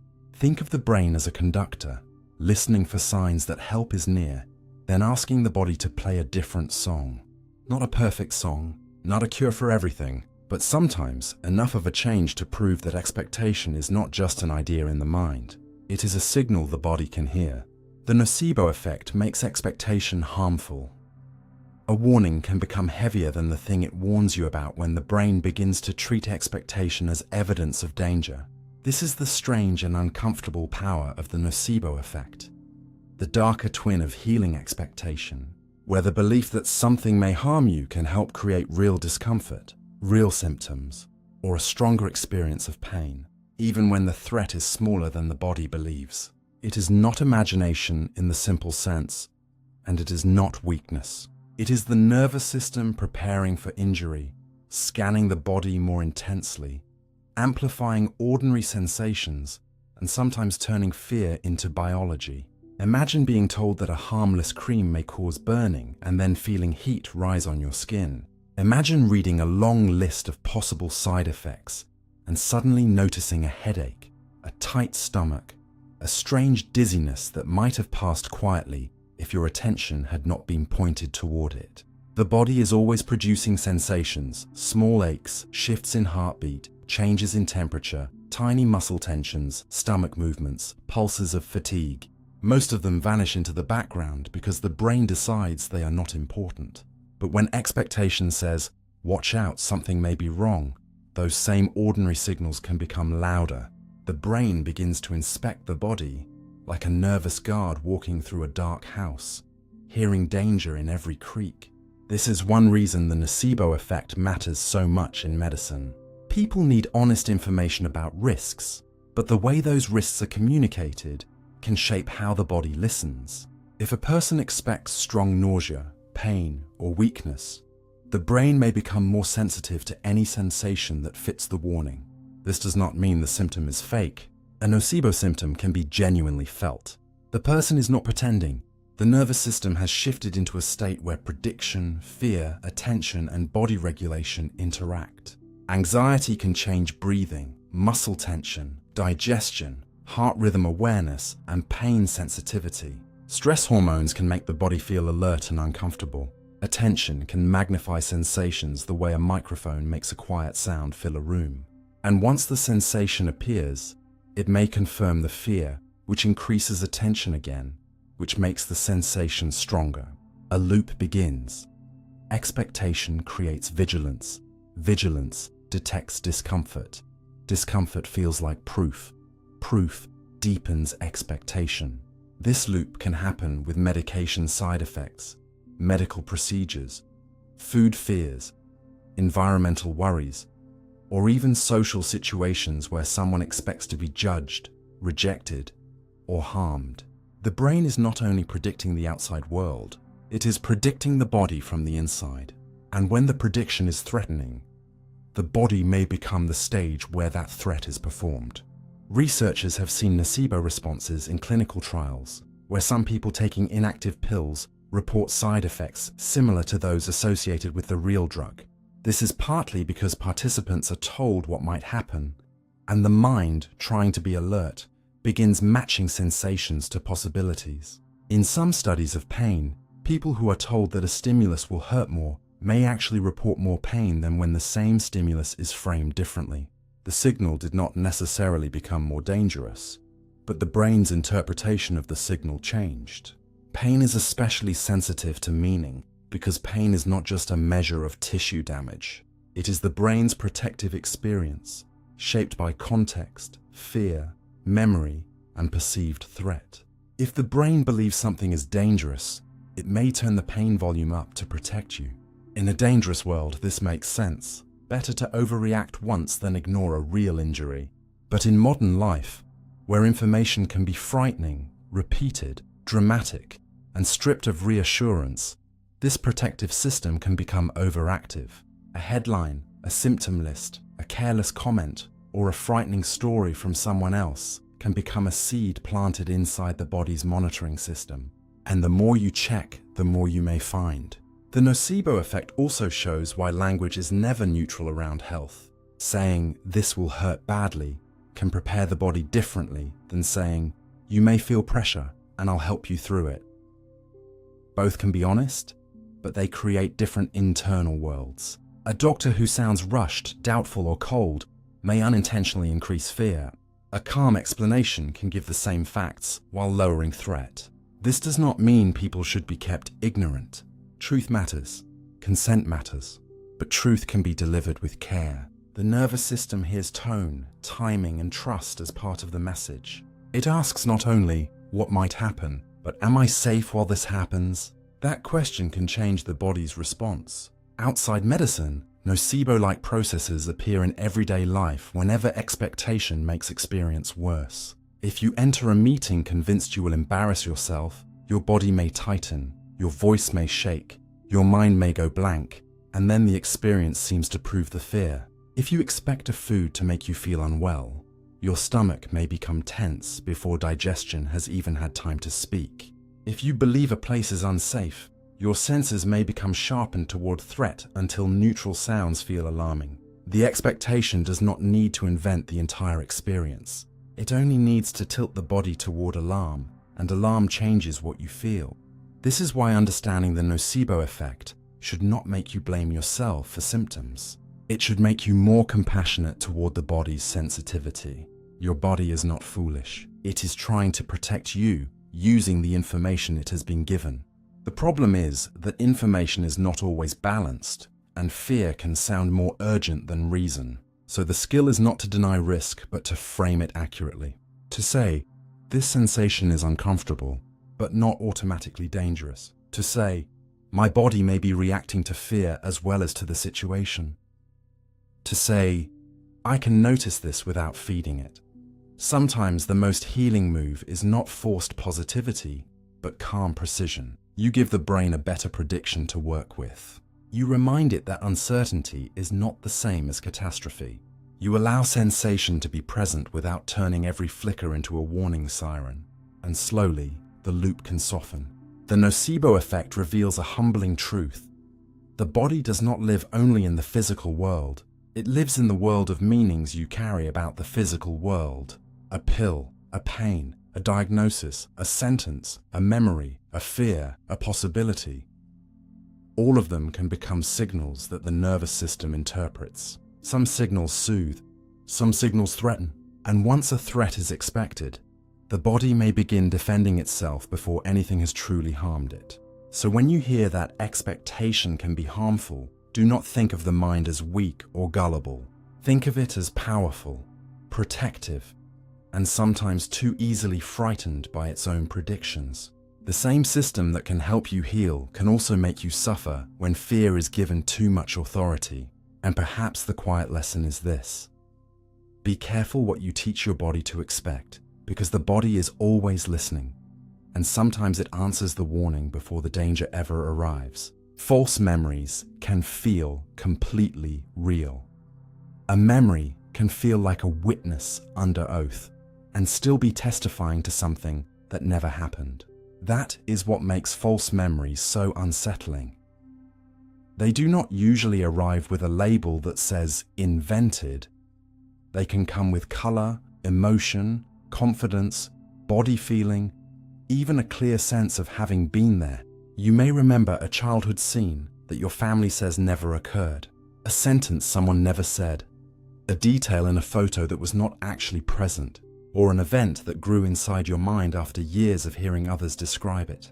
And the strangest part is that the feeling of remembering can be almost indistinguishable from the feeling of truth. Your brain does not store the past like a sealed video file waiting to be replayed. It stores fragments, images, meanings, emotions, places, words, body sensations, and pieces of context. Later, when you remember, the brain has to rebuild an experience from those fragments. Most of the time, this works well enough. You do not need perfect memory to live. You need useful memory.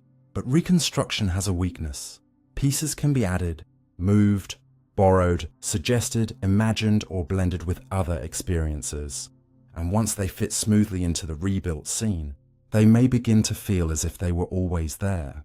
This is why false memories can form without anyone intending to lie. A person can be sincere and mistaken at the same time. In famous research on the misinformation effect, people who witnessed an event and then later received misleading details often incorporated those details into their memory. If a question suggested a stop sign when the original scene contained a yield sign, some people later remembered the suggested sign. The new information did not simply sit beside the memory, it entered the memory's structure. The brain is highly social in this way.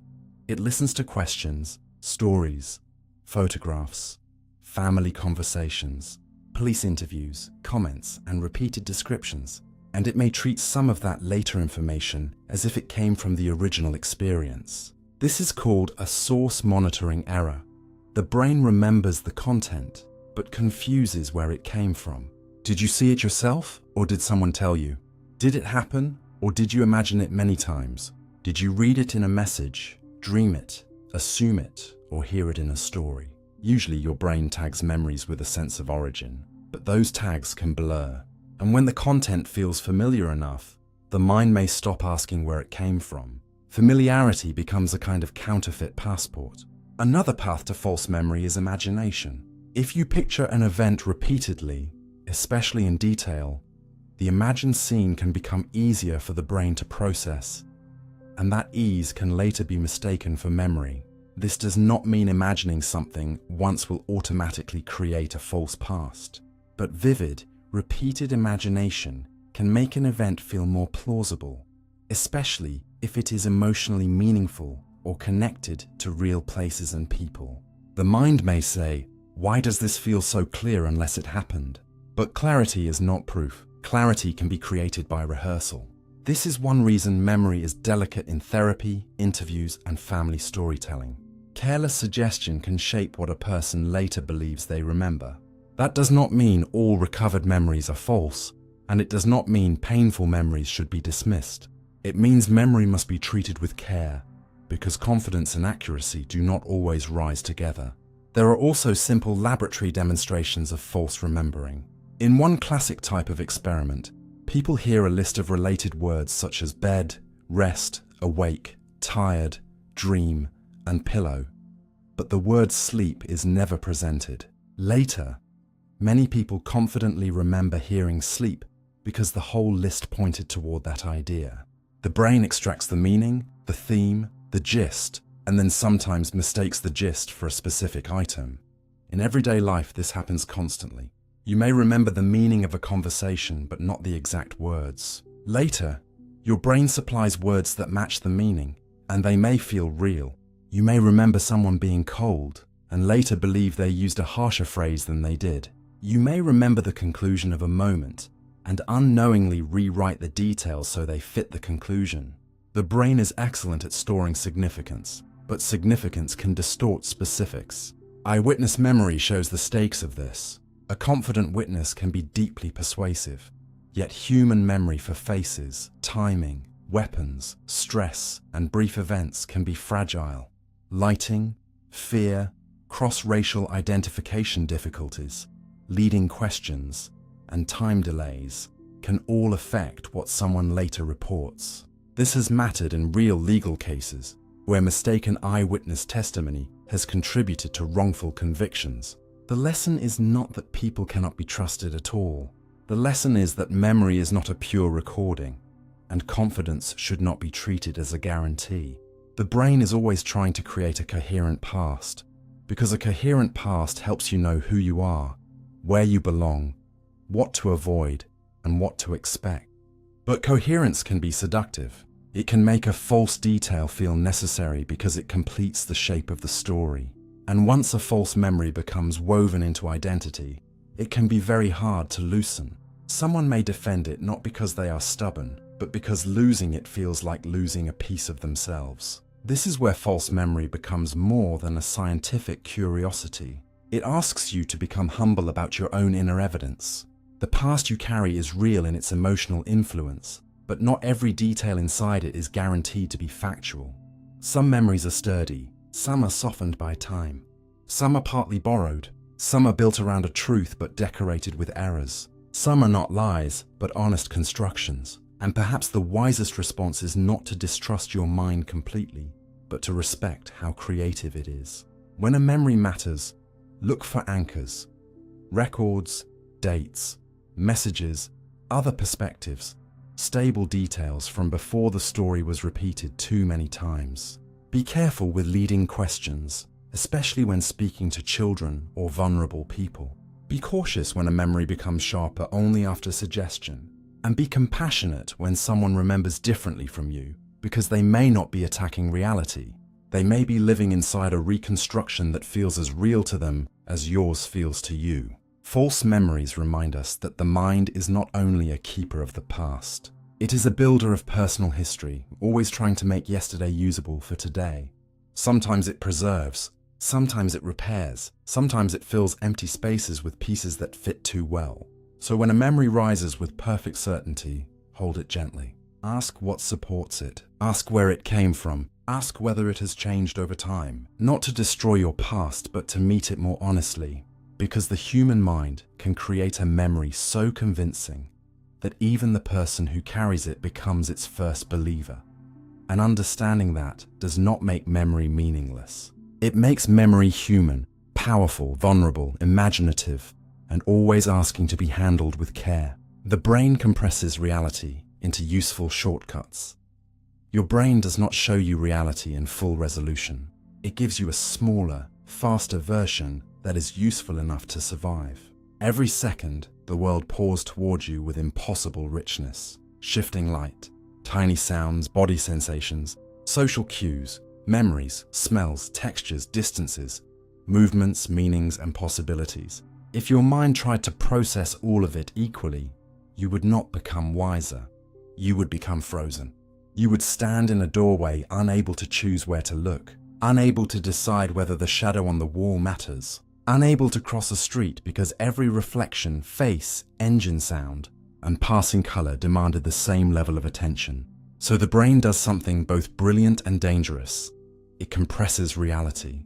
It takes the vast, detailed, overflowing world and turns it into shortcuts. It does not give you everything.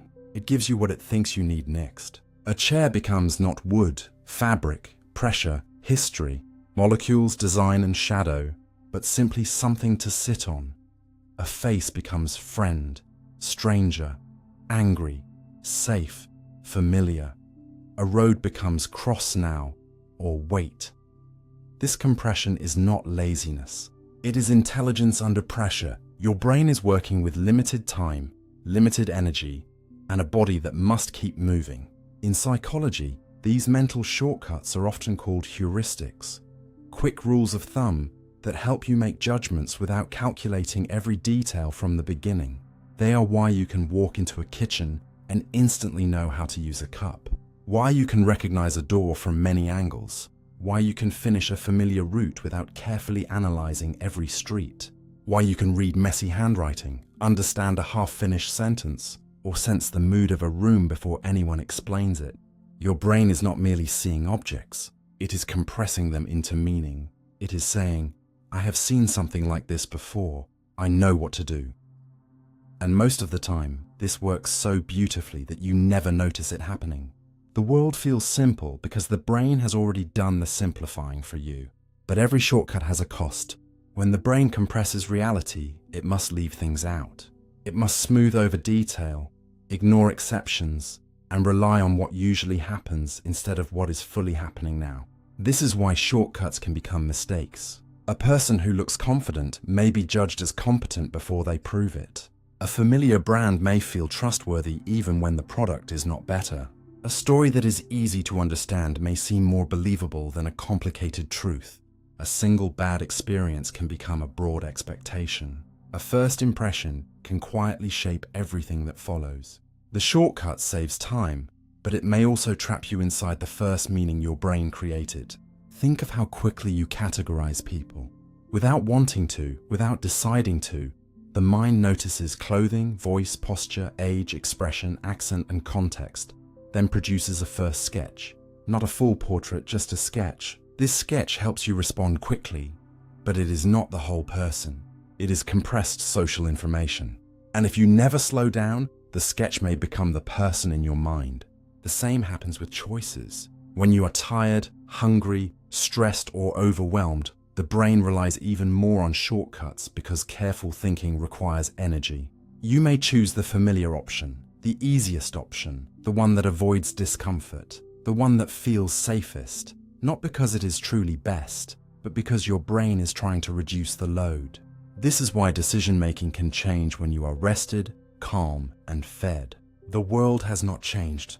The amount of mental energy available to inspect it has. One famous shortcut is the availability heuristic, where the brain judges how common or likely something is based on how easily examples come to mind. If you recently heard about a plane crash, flying may feel more dangerous than it statistically is. If news shows repeated images of a rare danger, that danger may feel everywhere.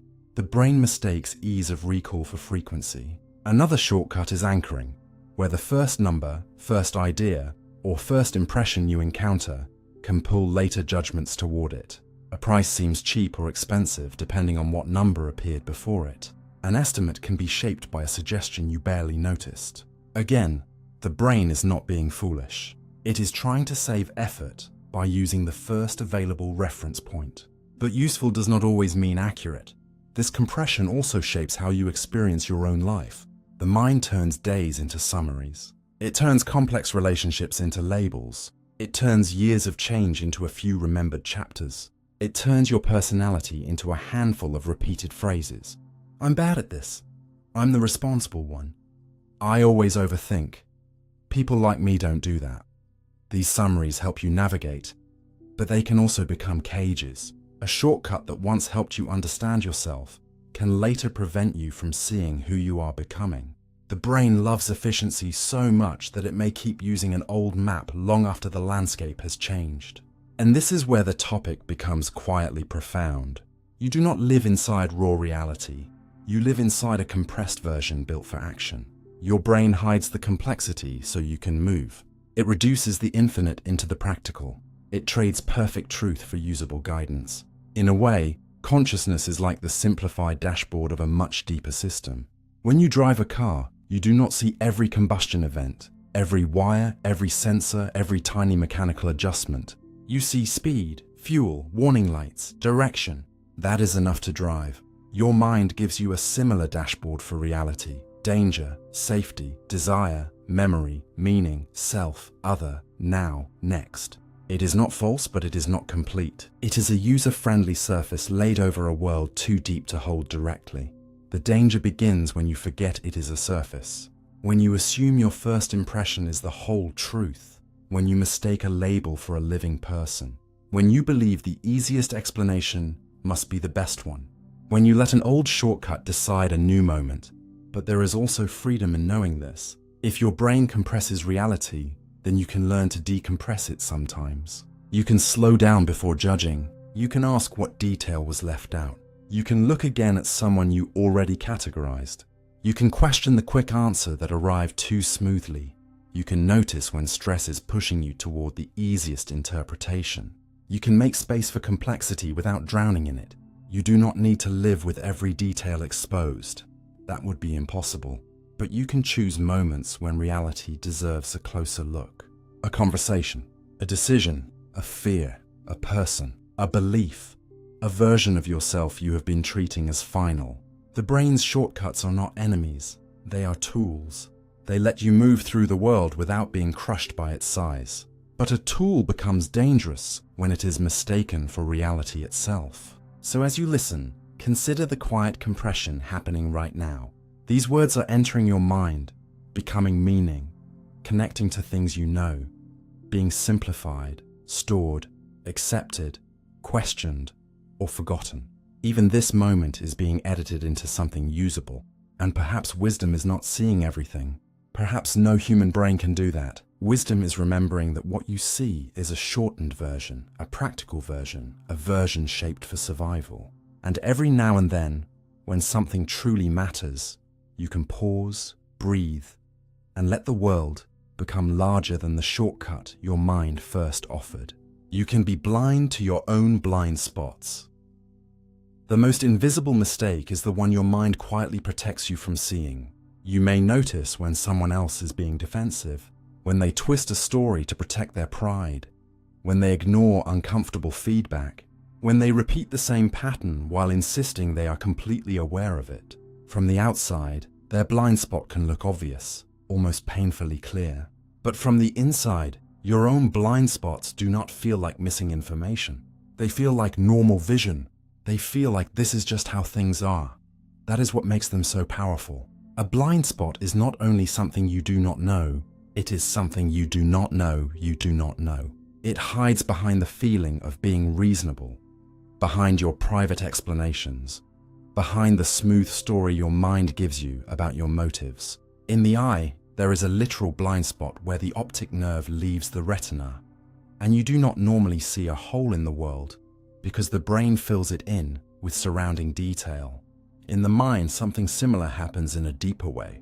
When your self-awareness has a gap, your brain does not always show you the gap. It often fills it with a reason, a justification, or a feeling of certainty. You may say, "I was only being honest," when you were also being hurtful. You may say, "I just don't care," when caring would make you feel vulnerable. You may say, "That person changed," when part of the truth is that your expectations changed. You may say, "I know myself," while entire parts of your behavior are more visible to other people than they are to you. Psychologists sometimes talk about the bias blind spot, the tendency to recognize bias in others more easily than in ourselves. This is not because we are all secretly arrogant in the same obvious way. It is because we judge other people mostly by their behavior, while we judge ourselves by our intentions. When someone interrupts, you see interruption.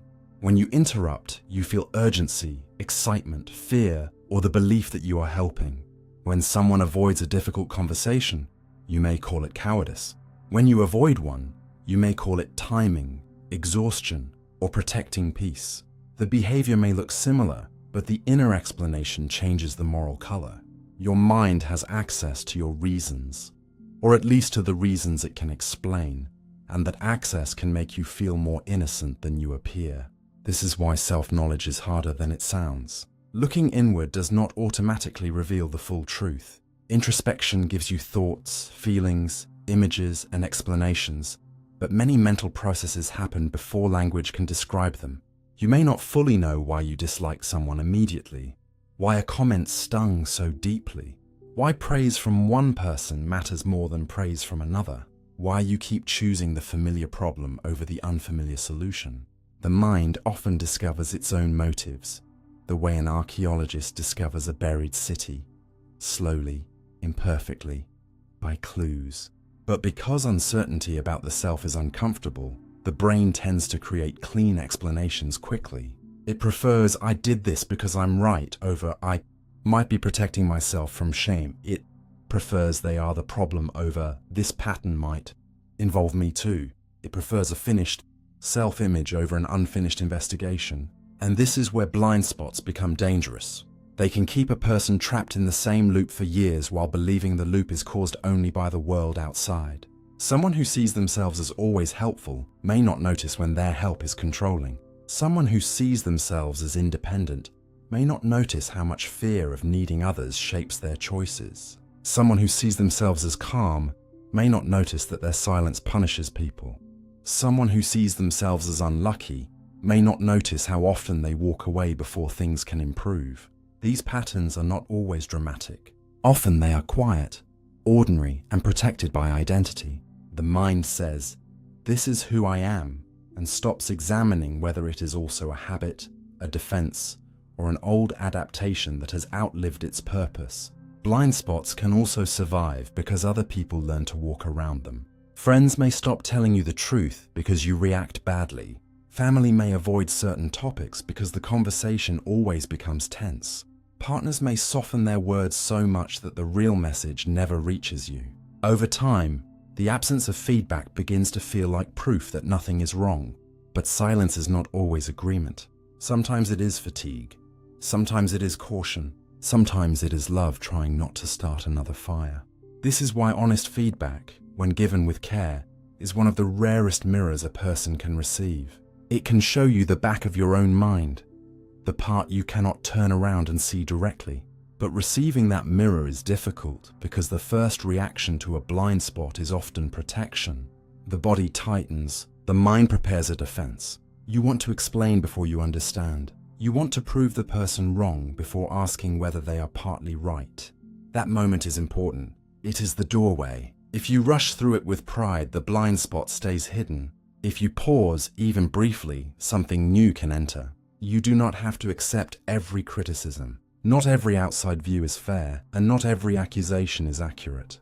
But wisdom asks a quieter question. Is there even a small part of this that I should look at? That question is not weakness. It is a form of courage. It means you are willing to be more than the version of yourself you already understand. One way to find blind spots is to study repetition. A single conflict may be random. A repeated conflict may be a pattern. If different people, in different situations, keep giving you similar feedback, the mind may want to dismiss each case separately, but the pattern deserves attention. Another way is to notice disproportionate reactions. When something small creates a huge emotional response, there may be hidden meaning underneath. The size of the reaction may not match the present moment because it is connected to an older fear, a protected wound, or a story about yourself you cannot bear to question.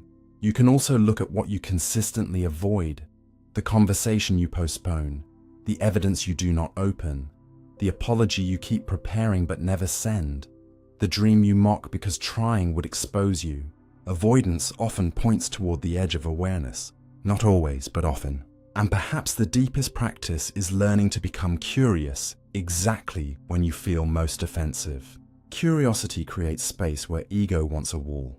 It lets you ask, what am I protecting right now? What would I see if I were not trying to look good? How might this appear from the outside? These questions do not destroy the self. They make it more honest.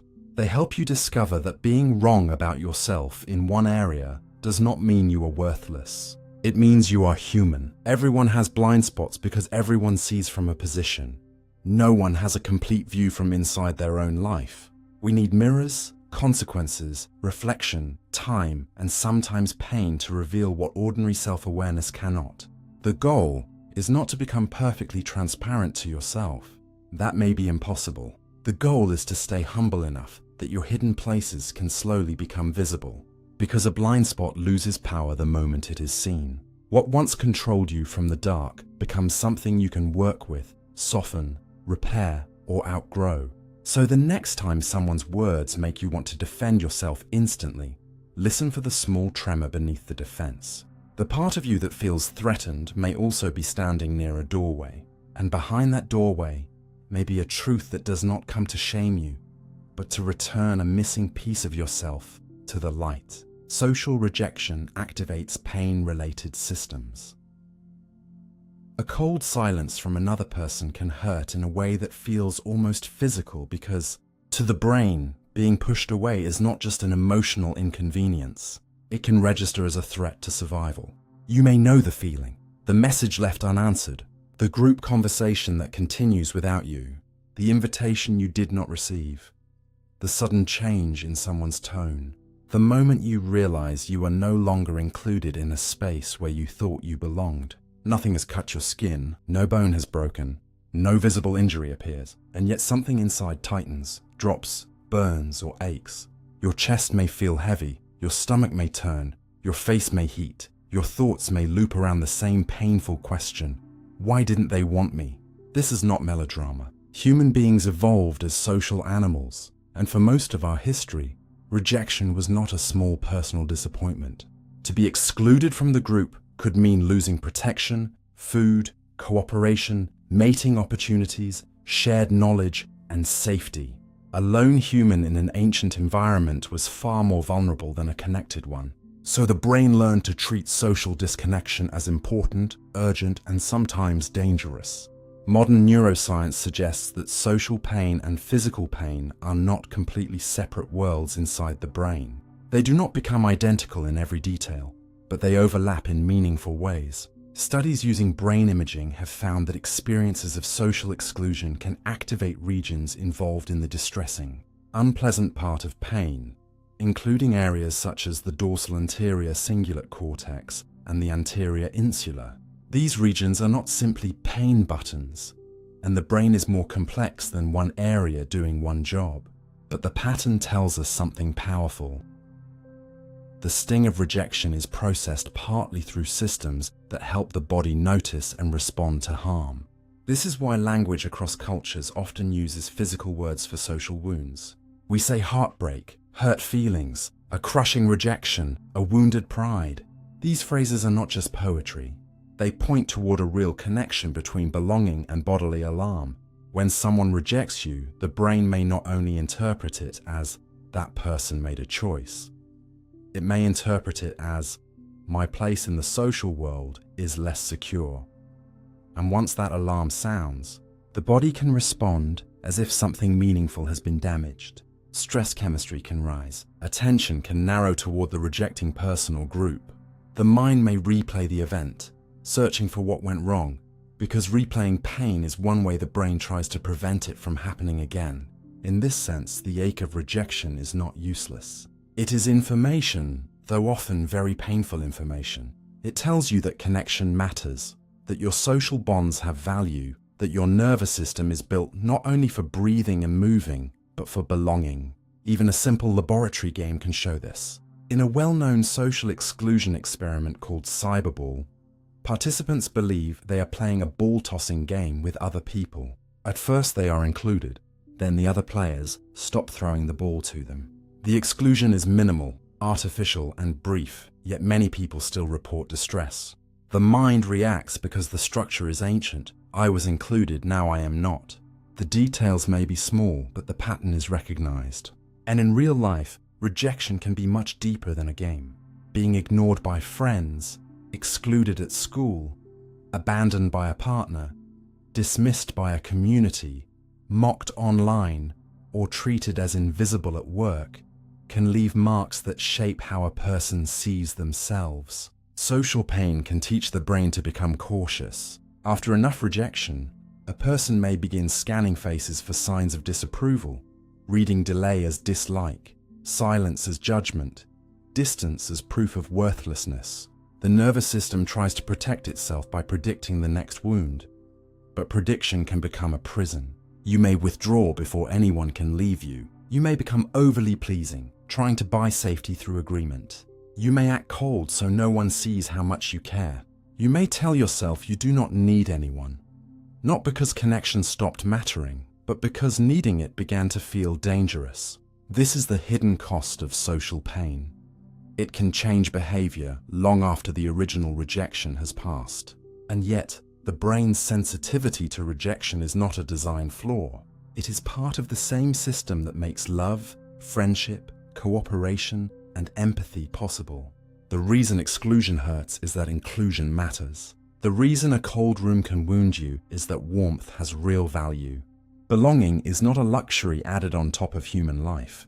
It is woven into the nervous system. Babies need responsive faces and voices. Children build identity through being seen.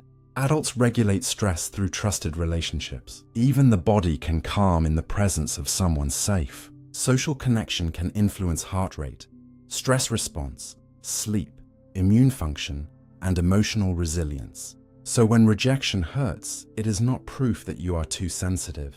It is proof that your brain was built in a species where survival has always been shared. Of course, not every rejection means you are unworthy.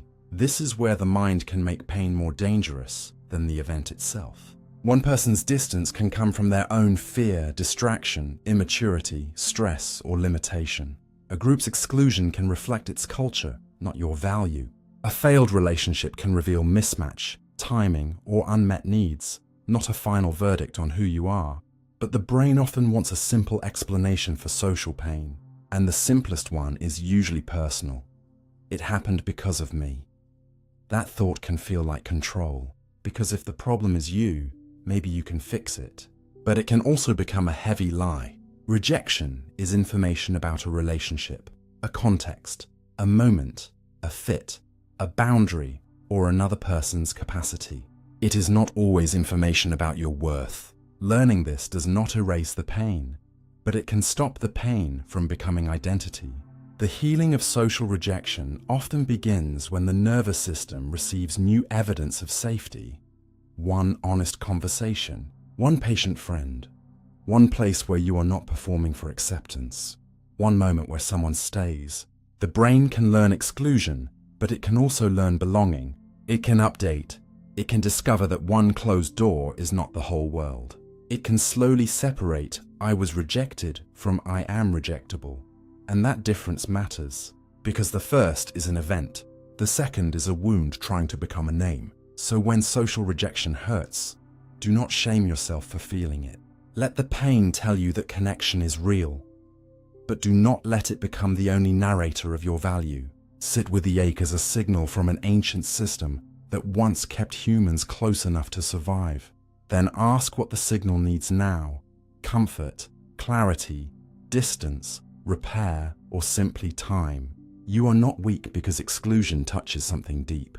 You are human because belonging was never superficial. And maybe the quiet truth is this: the pain of being left out exists because some part of you still knows you were meant to be met, heard and held somewhere, not by everyone, not in every room, but somewhere real enough for the body to finally put down its alarm. Multitasking is mostly rapid switching. The modern mind often feels busy enough to believe it is doing many things at once, but most of the time it is really jumping between them so quickly that the jumps become invisible. You answer a message while watching a video, listen to someone speak while checking a notification, cook while thinking about work, Scan an email during a meeting, and for a moment it feels like your brain has opened several doors at the same time. But beneath that feeling, something more limited and more costly is happening. The brain is not usually performing two demanding conscious tasks in parallel with equal depth. It is switching. It moves from one goal to another, from one set of rules to another, from one stream of information to another, and each switch has a price. The price may be small enough that you do not notice it once, but repeated hundreds of times across a day, it can drain clarity, slow performance, increase mistakes, and leave you with the strange exhaustion of having been active without feeling truly present. This is why multitasking can be so seductive. It gives the feeling of productivity before it gives the evidence of productivity.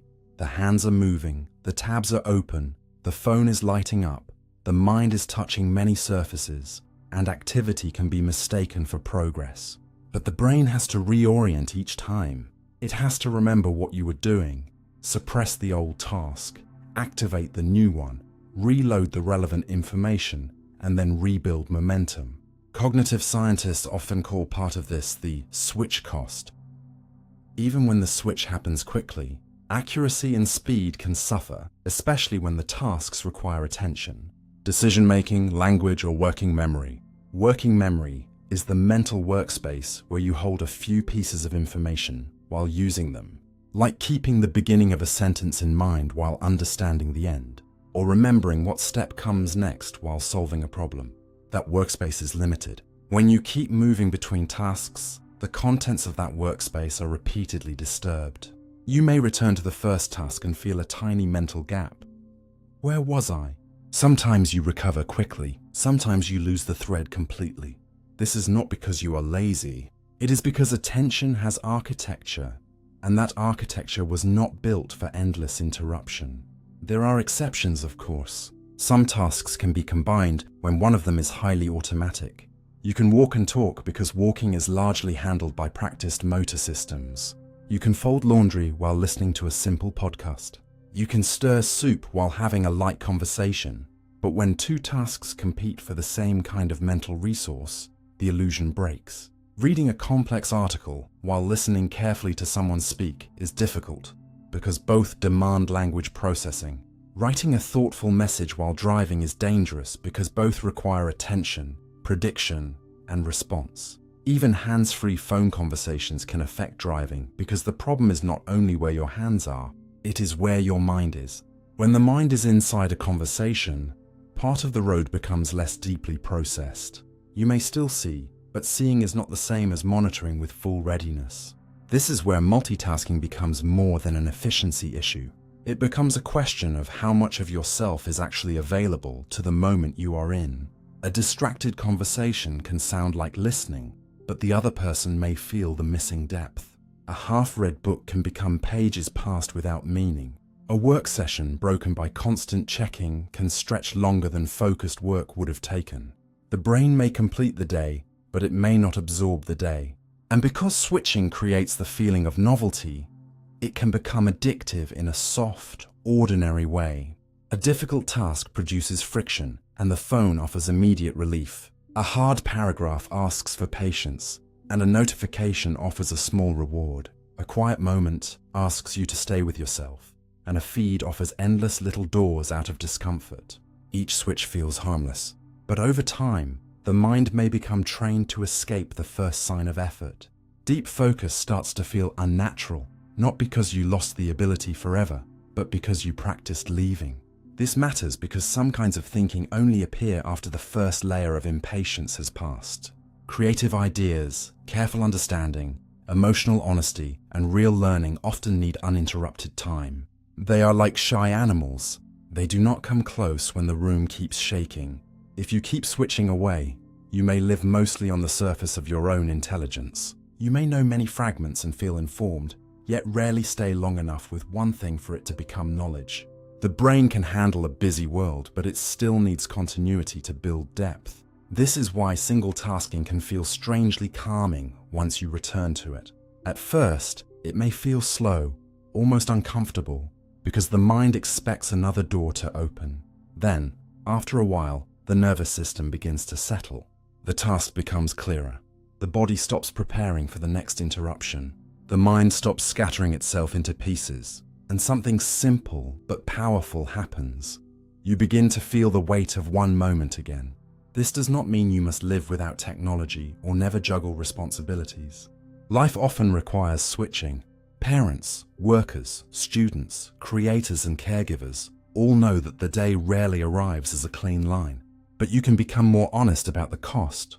You can stop calling every divided hour productive. You can protect certain spaces from interruption. You can group small tasks together instead of letting them invade everything. You can notice the urge to check and ask whether it is truly useful or only a way to escape difficulty. You can give important work a quiet doorway and let yourself enter fully. The deeper lesson is not that the brain is weak. It is that the brain is selective and rhythmic. It works best when its attention is not constantly torn and reassembled. Multitasking promises expansion, but often it fragments you. It makes the day feel full while making the mind feel thin. And perhaps that is why the truth matters. You are not failing because you cannot give full depth to 5 things at once. You are discovering a human limit, a limit that, when respected, can become a source of strength. So the next time you feel proud of doing everything at once, pause and ask what kind of presence each thing is actually receiving. Are you moving forward or only switching quickly enough to feel busy? Are you choosing or being pulled?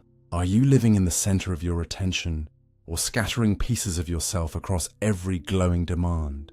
Sometimes the most powerful act is not doing more.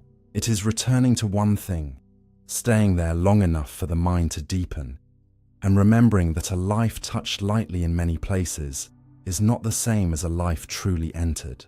Your brain rehearses threats in dreams. Nightmares may feel like the mind betraying your rest, but they may also be one of the oldest ways your brain practices survival in the dark. When you fall asleep, the outside world grows quiet. Your muscles soften, your eyes close, and it seems as if the brain should finally stop defending you. But inside the sleeping mind, another kind of theater opens. A hallway becomes endless. A stranger follows you. You are late, lost, chased, trapped, exposed, unable to speak, unable to run, unable to find the door that should be there. These dreams can feel strange, dramatic, even unfair, but they may not be random nonsense. One important idea in dream science is known as threat simulation theory, which suggests that dreams often create imaginary dangers, so the brain can rehearse how to recognize, avoid, or emotionally survive them. Not because every dream is useful, and not because every symbol has one hidden meaning, but because the sleeping brain is still working with the problems that mattered to human beings for thousands of years. Danger, rejection, failure, pursuit, helplessness, loss, uncertainty, and the need to respond before it is too late. In waking life, you cannot safely practice every threat. You cannot rehearse being chased by a predator, losing your group, facing a sudden attack, or making a life-changing mistake again and again without real consequences. But in dreams, the brain can build a world that feels real enough to activate emotion while being physically safe enough to survive. It is like a night school for the nervous system, where the lessons are not written on a board, but felt in the body. During many vivid dreams, especially in REM sleep, the brain can show strong activity in emotion-related systems, while areas involved in careful logic and self-control may be less dominant than when you are fully awake. This helps explain why impossible dream situations can feel completely believable while they are happening. You do not stop in the middle of being chased and calmly say, "This hallway architecture makes no sense." You run. Hide, freeze, search, plead, escape, or fail to escape, because the dream brain is less interested in realistic world building and more interested in emotional reality. It asks, what does danger feel like? What does urgency feel like? What does it feel like to be unprepared? And through that emotional rehearsal, the mind may be trying to process patterns of threat without exposing the body to actual harm. This does not mean nightmares are always helpful. Repeated nightmares, especially after trauma, can become distressing, exhausting, and disruptive. In post-traumatic stress, The brain may replay danger too intensely, as if the alarm system cannot accept that the event is over. The rehearsal becomes less like practice and more like being dragged back into the fire. But ordinary threat-related dreams may serve a different role. They may help the brain test fears, update emotional memories, and prepare possible responses. Think of how often dreams transform modern stress into ancient shapes. A deadline becomes a monster chasing you. Social embarrassment becomes standing exposed in public. A difficult choice becomes being lost in a building with no exit. A strained relationship becomes someone leaving you behind. Your brain does not always dream in literal language. It dreams in situations. It takes the emotional pressure of life and turns it into a scene you can move through. This is why a dream about being chased may not be about a physical pursuer at all. It may be the body's way of experiencing avoidance, pressure, or unfinished fear. A dream about falling may not predict anything. It may express loss of control. A dream about being unprepared for an exam years after school may reflect the old human feeling of being judged before you are ready. The dream is not a prophecy. It is not a secret message from outside the mind. It is a simulation built from memory, emotion, body state, and the brain's need to make sense of what it has not fully settled. In waking life, your worries are often tied to words, bills, health, relationships, work, identity, the future. But in dreams, those words become landscapes. The nervous system paints with motion, space, and fear. And because the sleeping brain is partly disconnected from ordinary reality testing, it can combine things freely. Your childhood home with a city you have never visited, a familiar face with an impossible threat, a small worry with the emotional size of disaster. This mixing may actually be part of the function. By recombining old memories with new fears, dreams may help the brain explore possible emotional outcomes without being trapped in one fixed story. Some researchers also suggest that sleep helps regulate emotional memories, reducing their sharpness over time or integrating them into broader understanding. After a difficult experience, the brain may need more than waking thought to digest it. It may need the strange privacy of sleep, where feelings can be replayed, softened, reshaped, or tested against older memories. This is why sleeping on it can sometimes change how a problem feels the next day. The facts may be the same, but the emotional weight has shifted. Of course, dreams are not perfect problem solvers. You may wake up with no answer, only the fading feeling of fear, but even that feeling reveals something. The brain did not stop caring while you slept. It continued sorting what mattered. It continued asking what could hurt you, what could separate you from others, what could overwhelm you, what you might need to face. And sometimes, dreams prepare you not by giving advice, but by giving you contact with your own fear in a form you can survive. You wake up, the monster is gone. The hallway was not real. The exam is not happening. The person did not actually disappear. The body learns, if only slightly, that terror can rise and pass, that a threat can feel total and still dissolve with morning light. This may be one reason children often have vivid threat dreams.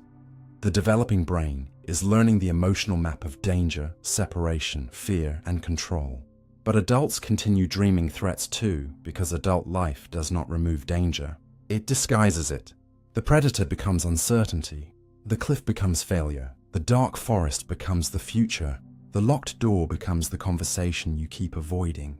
Your brain takes these invisible pressures and gives them bodies, rooms, weather, and motion. And perhaps that is what makes dreams both frightening and strangely merciful. They let the formless become visible for a few hours. They let fear wear a mask so you can encounter it. The danger is imaginary, but the emotion is real.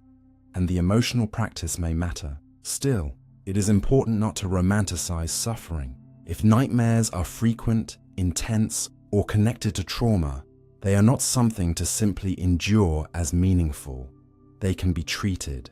Techniques like imagery rehearsal therapy, where a person rewrites a recurring nightmare while awake and practices the new version, can help some people reduce nightmare distress. This is a powerful reminder that the dream world, though involuntary, is not completely unreachable. The stories the sleeping brain repeats can sometimes be gently changed by the waking mind. And that leads to the deeper lesson. The brain is not only a recorder of fear, it is a trainer of responses. It rehearses, revises, predicts, and sometimes overprotects. Your dreams are not random movies playing in an empty theater. They are living simulations made by a mind that is still trying to keep you safe, even when safety looks like running from shadows. So the next time you wake from a dream with your heart racing, before you dismiss it as meaningless or fear it as supernatural, consider a softer possibility. Your brain may have spent the night walking through a rehearsal room built from old memories and new worries. It may have dressed your anxieties in impossible costumes, not to torment you, but because emotion speaks more fluently in scenes than in sentences. And as morning returns, you are given the quiet proof that the rehearsal ended, the body survived, and the threat, however real it felt, was not the whole truth. You wake, you breathe, the room is still there, and somewhere inside you, the ancient mind that practiced danger all night slowly learns again that for this moment you are safe. Your first memory may not be accurate. Your first memory may feel like the first page of your life, but it might be a page your brain wrote years after the story began. Maybe you can picture it clearly: a room from childhood, a toy on the floor, a parent's voice, sunlight through a window, a birthday cake, a trip, a fall. A small moment that seems to glow because it stands so close to the beginning of you. It feels original, almost sacred, as if your mind has kept one tiny lantern burning from the earliest dark. But early memories are not always clean recordings from the time they seem to belong to. Many of them are reconstructed from fragments, family stories, photographs, repeated conversations, emotions, and later knowledge about who you were. This is not because the brain is trying to fool you. It is because the young brain is still learning how to build a life story. In the first years of life, children can learn, recognize people, form attachments, remember skills, remember places, and respond to familiar routines. But the kind of memory adults usually call my memory, a personal scene with a self inside it, takes time to develop. This is why most adults cannot remember much from the first 3 or 4 years of life, a phenomenon often called childhood or infantile amnesia. The memories are not simply locked away like treasure in a sealed box. In many cases, the brain systems needed to organize lasting autobiographical memories were still under construction. The hippocampus, which helps bind experiences into context, continues developing through childhood. Language is also crucial, because language gives memory a handle. Once you can name things, describe events, and understand time words like yesterday, tomorrow, before, and after, your experiences become easier to arrange into a story. Without language, early life is still felt and learned, but it is not always stored in a form that later adult consciousness can easily retrieve. A toddler may remember the comfort of a caregiver, the fear of a dog, the routine of a song before sleep, or the way a place feels, but years later, those impressions may not return as clear episodes. They may survive as preferences, body reactions, familiar feelings, or emotional tones rather than scenes you can narrate. And when a very early scene does appear in adult memory, it may be partly built from later materials. A photograph can become the skeleton of a memory. You see yourself in a red sweater at the beach, hear the story many times, imagine the wind, the water, the sound of laughter, and over the years, the image gains movement. Eventually, it may feel less like a photo you saw and more like a moment you lived from inside. A family story can do the same. If relatives often tell you about the time you hid under the table, broke a vase, got lost in a store, or said something funny, your brain may create a vivid inner picture to match the story. That picture can become warm, detailed, and emotionally convincing. It may contain truth, but not necessarily direct memory. It may be memory braided with imagination. This is especially common for the earliest memories, because the boundary between what you personally remember and what you have been told can become soft over time. The mind does not always keep perfect labels on the origin of an image. It may remember the scene but lose the tag that says, this came from a photograph, or this came from my mother's story, or this came from imagining what must have happened. This does not make the memory meaningless, it makes it human. Your first memory may not be accurate in every detail, but it can still reveal something important. What your mind has chosen as the emotional doorway into your own story. Some people's first memories are ordinary and peaceful, like watching dust in sunlight or holding a toy. Others are frightening, like being separated, injured, embarrassed, or suddenly overwhelmed. This does not mean a person's whole life is defined by that beginning, but it may show what the brain marked as important, surprising, or emotionally charged. Strong feelings help early memories stand out. Yet even emotional strength does not guarantee exact accuracy. A child's perception is different from an adult's. Children understand the world through limited concepts, smaller bodies, stronger dependency, and less ability to explain what is happening. An event that adults considered minor may have felt enormous to a child. A hallway may have seemed endless. A person may have seemed giant. A short separation may have felt like abandonment. A simple party may have felt like a universe of noise and color. When that memory returns years later, it may carry the emotional size of childhood, not the measured facts of adulthood. This is one reason early memories can feel dreamlike. They come from a time when the brain was not yet using the same map of reality you use now. They may be true in feeling while uncertain in detail. Another fascinating part is that your first memory can change as you age. People sometimes report one earliest memory at one point in life and a different earliest memory later. As identity shifts, as family stories are retold, as old photos are found, as new emotions make old scenes meaningful, the first page can move. The mind is not only preserving a past, it is organizing a past that makes sense to the present self. When you are young, you may remember a playful scene first. Later, after loss or change, another memory may rise because it now carries emotional meaning. This does not mean you are inventing your life from nothing. It means memory is guided by relevance. The past is not accessed all at once. It is searched according to what matters now. Your first memory may be less like a fixed beginning and more like a shoreline where childhood, family, imagination, and identity meet. It is also worth remembering that some people have very few early memories, and that does not mean their childhood did not matter. Early experiences can shape attachment, stress responses, habits, comfort, fear, and social expectations, even when they cannot be consciously recalled. The body and brain learn before the adult self can tell stories about learning. A person may not remember being soothed, but the nervous system may still carry the imprint of being soothed. A person may not remember early instability, but their body may still be sensitive to uncertainty. Human development is deeper than explicit memory.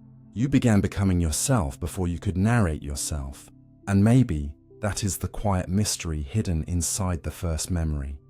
It feels like where you started, but it is not the real beginning. Before that scene, there were thousands of mornings, touches, sounds, faces, frustrations, comforts, and tiny discoveries that shaped the brain that would later say, I. Your remembered life begins late. Your lived life began earlier, so when you hold your first memory, hold it gently. Do not demand that it behave like perfect evidence. Ask what parts may have come from seeing, what parts from hearing, what parts from imagining, and what parts from feeling. Let it be a small artifact from the borderland between early experience and later storytelling. Maybe it is accurate. Maybe it is partly borrowed. Maybe it is a true emotion wearing reconstructed details. But even then, it matters because it shows how the mind tries to give a beginning to something that began before words. You are not only the memories you can prove. You are also the forgotten years that taught your brain how to trust, fear, reach, listen, expect, and belong. And perhaps your first memory is not the first stone in the foundation, but the first window your adult mind can look through, trying to glimpse the child who was already becoming you long before memory learned how to speak. Music can change your sense of time. A song can make 3 minutes feel like a doorway, a lifetime, or almost no time at all. You know this before anyone explains it. The way a slow piano piece can stretch an evening until every second seems to breathe. The way a fast rhythm can make a long walk disappear. The way one old melody can pull you backwards so suddenly that the present moment feels thinner, as if time has opened a hidden room behind you. Music does not literally bend the clock on the wall, but it can bend the clock inside your experience. Your brain does not sense time through one single organ the way your eyes sense light or your ears sense sound. Instead, time is built from many signals at once. Attention, memory, emotion, body movement, expectation, and the rhythm of events unfolding around you. Music enters all of these systems at once. It gives the brain a pulse to follow, a pattern to predict, a mood to inhabit, and a structure that tells the mind when to wait, when to expect change, when to feel release. This is why music can make time feel organized, even when your thoughts are scattered. A beat is not just a sound repeating, it is a tiny promise. The brain hears it, predicts the next one, and begins to synchronize. Your foot taps, your breathing shifts, your body subtly prepares for the coming pulse. This synchronization is called entrainment, and it is one reason music feels so bodily. You do not only hear rhythm, part of you joins it. When the rhythm is steady, the mind can ride it like a quiet current. When the tempo is fast, time may feel more active, more filled, more forward-moving. When the tempo is slow, especially if the notes are spaced with silence between them, time can feel wider, softer, almost suspended. But tempo alone is not the whole story. A fast song can feel long if it is stressful or repetitive in an unpleasant way. A slow song can feel short if it absorbs you completely. The deeper factor is attention. When music captures attention without overloading it, it can create a state where the usual counting of time fades. You stop monitoring the minutes because your mind is living inside the sequence. Verse, build, chorus, pause, return. Instead of thinking, how long has this been? The brain is asking, what comes next? That shift matters. Time often feels long when attention turns toward time itself, as in boredom, waiting, discomfort, or anxiety. But when attention is carried by music, the mind has something else to hold. The seconds are still passing, but they are filled with pattern. This is why music can make exercise feel easier, or a commute feel shorter. It does not erase effort, but it changes how effort is framed. A runner listening to music may align steps with rhythm, turning physical strain into something more coordinated and less lonely. A person doing repetitive work may feel less trapped by repetition because the music provides variation, emotion, and forward motion. The task remains the same, but the inner texture of time changes. Music can also slow time by making a moment emotionally dense. Think of a film scene where a few seconds of action are stretched by a swelling score. In real life, something similar can happen. A song connected to grief, love, hope, or nostalgia can make a short moment feel vast because emotion increases the amount of meaning packed into it. The brain does not remember time only by duration. It also remembers by richness. A minute filled with emotional detail may feel larger in memory than an hour of routine. This is why a single song from childhood can seem to contain an entire season of life. The sound is not only sound anymore. It is linked to rooms, faces, weather, versions of yourself, and feelings you may not have named at the time. When you hear it again, the brain reactivates parts of that network, and suddenly time is no longer a straight line. The past is not back exactly, but it becomes present enough to touch. Music is especially powerful here because it is deeply tied to memory. Melodies, rhythms, and lyrics can survive when other details fade. In some people with memory disorders, familiar songs may still evoke recognition, emotion, or singing, even when ordinary recall is difficult. This does not mean music is magic, but it shows how strongly it can connect with memory systems and emotional circuits. A song can become a container for time. It can hold a younger self inside it, not as a perfect record, but as an emotional fingerprint. And when that fingerprint is pressed again, your sense of now changes. You are here, but also there, older, but briefly near the person you were. Music can also shape future time through anticipation. Much of musical pleasure comes from prediction. The brain expects a note, a beat, a return, a resolution, and then the music either satisfies that expectation or delays it. A delayed chorus can create tension.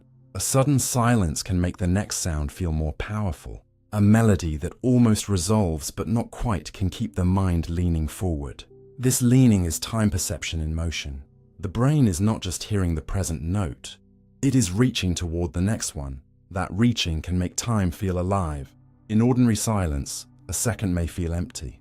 In music, a second can feel like suspense. A pause before the beat drops can feel longer than it is because expectation stretches it. A repeated groove can make time feel circular, as if the moment is looping rather than moving forward. A complex piece can make time feel layered, with rhythm, melody, harmony, and memory all moving at different speeds inside the same experience. This is one reason music is used in rituals, meditation, dance, worship, cinema, therapy, and sleep routines. It gives subjective time a shape. It can calm a racing mind by offering a slower pattern to settle into. It can energize a tired body by giving movement a stronger pulse. It can make a group feel synchronized, as when people sing together, clap together, dance together, or breathe with the same musical phrase. In those moments, time is not only personal, it becomes shared. Several nervous systems begin following one pattern, and the boundary between my time and our time softens. But music's power also reveals something strange about consciousness. The time you live in is not merely the time measured outside you. The clock is steady, but your experience is elastic. A waiting room with no music can feel longer than one with gentle sound. A sad song can make memory feel close. A bright rhythm can make a body feel lighter. A quiet ambient track can make the edges of the day blur. A sudden familiar chorus in a public place can make an ordinary moment feel cinematic, as if life briefly found a soundtrack. This does not mean music controls you completely. Personal taste, culture, memory, mood, and context all matter. The same song can soothe one person and irritate another. The same rhythm can feel joyful at night and exhausting in the morning. Your brain does not receive music as raw sound. It receives it through your history. That is why music can feel so private even when millions of people know the same song.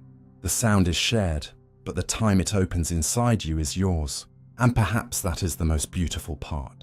Music changes your sense of time because it gives time something to feel like. Without music, time can become a blank measurement, a number moving forward. With music, time gains texture, pulse, tension, release, return, longing, lift, silence, memory. It becomes less like a ruler and more like water, capable of flowing quickly, gathering slowly, reflecting old light, carrying you without asking you to count every drop. So the next time a song makes the world slow down, or makes an hour vanish, or pulls a forgotten version of you into the room, do not think of it as a trick. Think of it as a reminder that your mind does not simply live in time. It composes time from attention, feeling, memory, and rhythm. The clock may keep moving at the same speed, but inside you, music can teach a moment to expand, dissolve, return, or glow. And for a little while, as the next note arrives exactly when your body hoped it would, time stops feeling like something you are losing and begins to feel like something you are hearing. Smell can trigger powerful memories. A forgotten room can return through the nose before the mind has time to understand why it is suddenly young again. One moment you are walking through an ordinary day, and then a trace of rain on warm pavement, a certain soap, old wood, gasoline, bread from a bakery, hospital disinfectant, sunscreen, dust in a closed room, or a perfume someone wore years ago reaches you, and the present briefly opens. Not as a neat thought, not as a sentence, not as a memory you chose to search for, but as a whole atmosphere arriving at once. The body recognizes it first. Your chest changes, your stomach tightens or softens. Your face almost remembers an expression before you know what scene is coming. This is the strange power of smell. It can pull memory out of hiding with a force that feels more like being visited than remembering. And there is a real biological reason for this.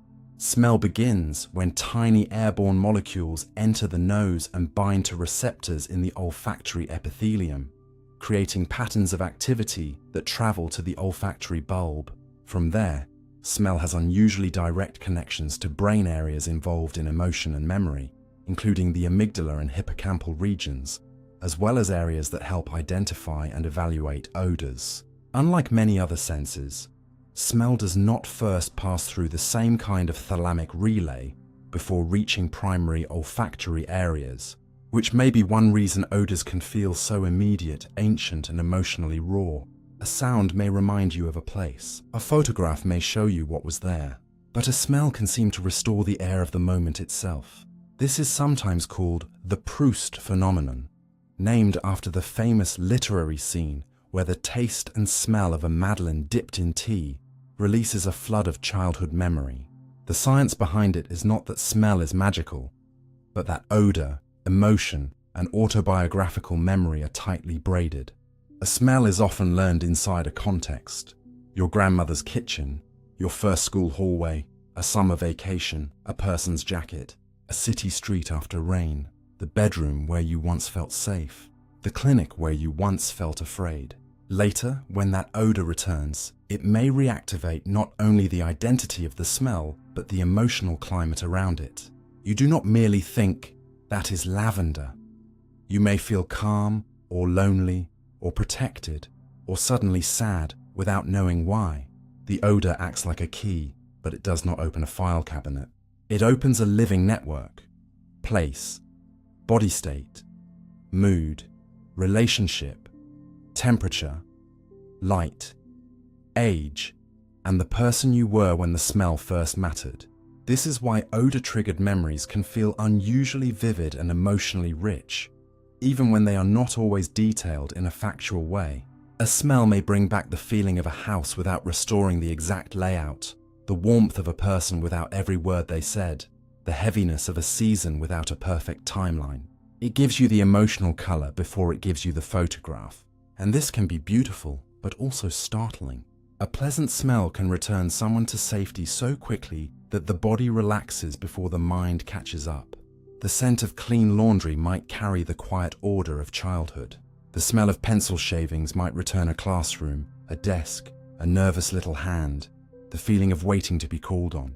A certain meal might bring back a family table more powerfully than any picture, because smell was part of the air everyone shared. But scent can also revive difficult memories. Smoke, alcohol, medical smells, certain colognes, damp rooms, or the odor of a place connected to fear can bring discomfort long after the original moment is gone.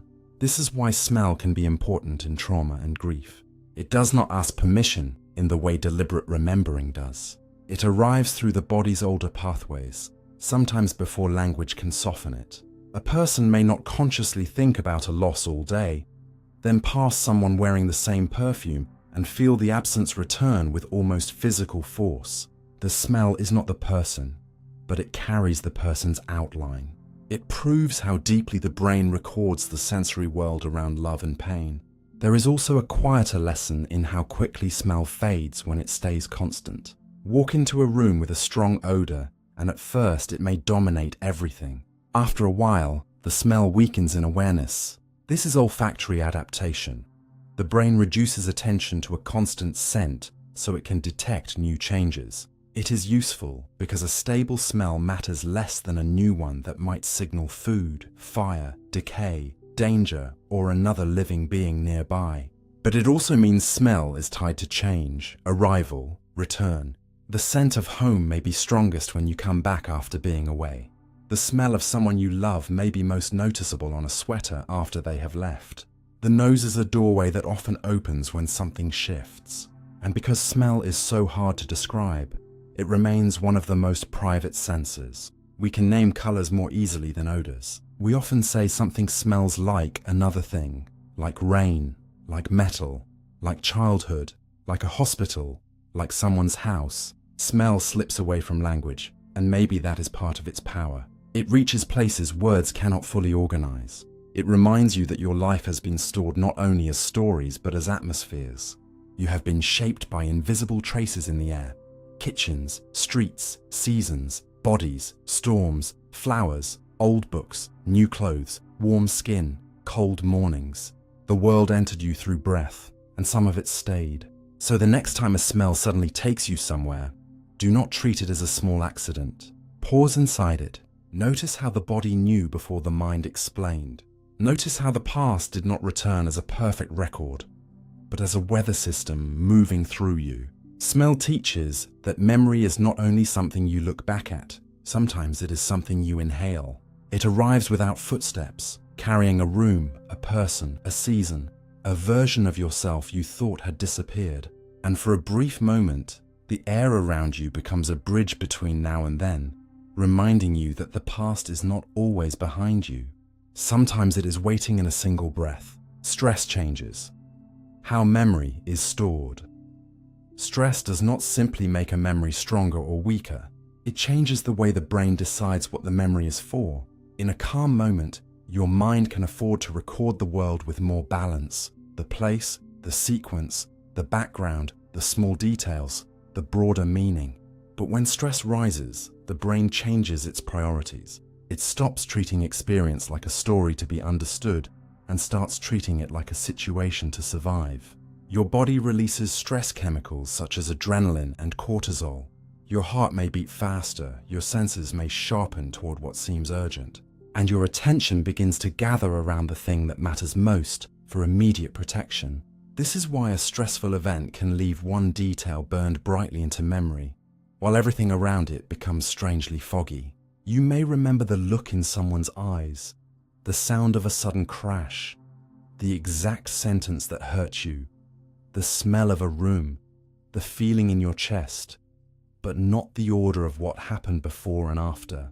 The brain is not failing randomly, it is reallocating resources. In danger, the mind does not need a perfect documentary. It needs usable survival information. What threatened me? Where did it come from? How did it feel? What should I avoid next time?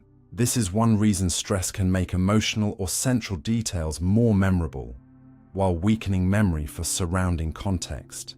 The amygdala, a brain system involved in detecting emotional significance, becomes especially important under stress because it helps mark certain experiences as urgent.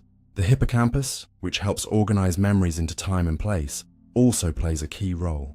But stress can affect it in complicated ways. A moderate amount of stress at the right time can sometimes strengthen memory consolidation, especially for emotionally important material. If something meaningful happens and the brain releases stress hormones soon afterward, the memory may be tagged as important and stored more strongly. This is why some intense moments stay with you for years, not because every detail is perfect, but because the brain treated the event as something that mattered. But high stress, prolonged stress, or stress that arrives at the wrong stage can harm memory. If you are extremely stressed while trying to learn, your attention may narrow too much, and the brain may struggle to encode the full picture. If you are stressed while trying to recall something, such as during an exam, an argument, an interview, or a medical appointment, the information may feel locked away even though you know it. This happens because stress can interfere with retrieval. The memory may still exist, but the pathway to it becomes harder to access while the body is in alarm mode. Many people know this feeling. You studied, you understood, you were ready, and then pressure arrived, and suddenly your mind went blank. Later, when you calm down, the answer returns, almost mockingly, as if it had been nearby the whole time. It was not erased. The stress state made it harder to reach. Chronic stress changes the story even more. When stress becomes not a moment, but a climate, the brain may begin adapting to a world that feels continuously demanding.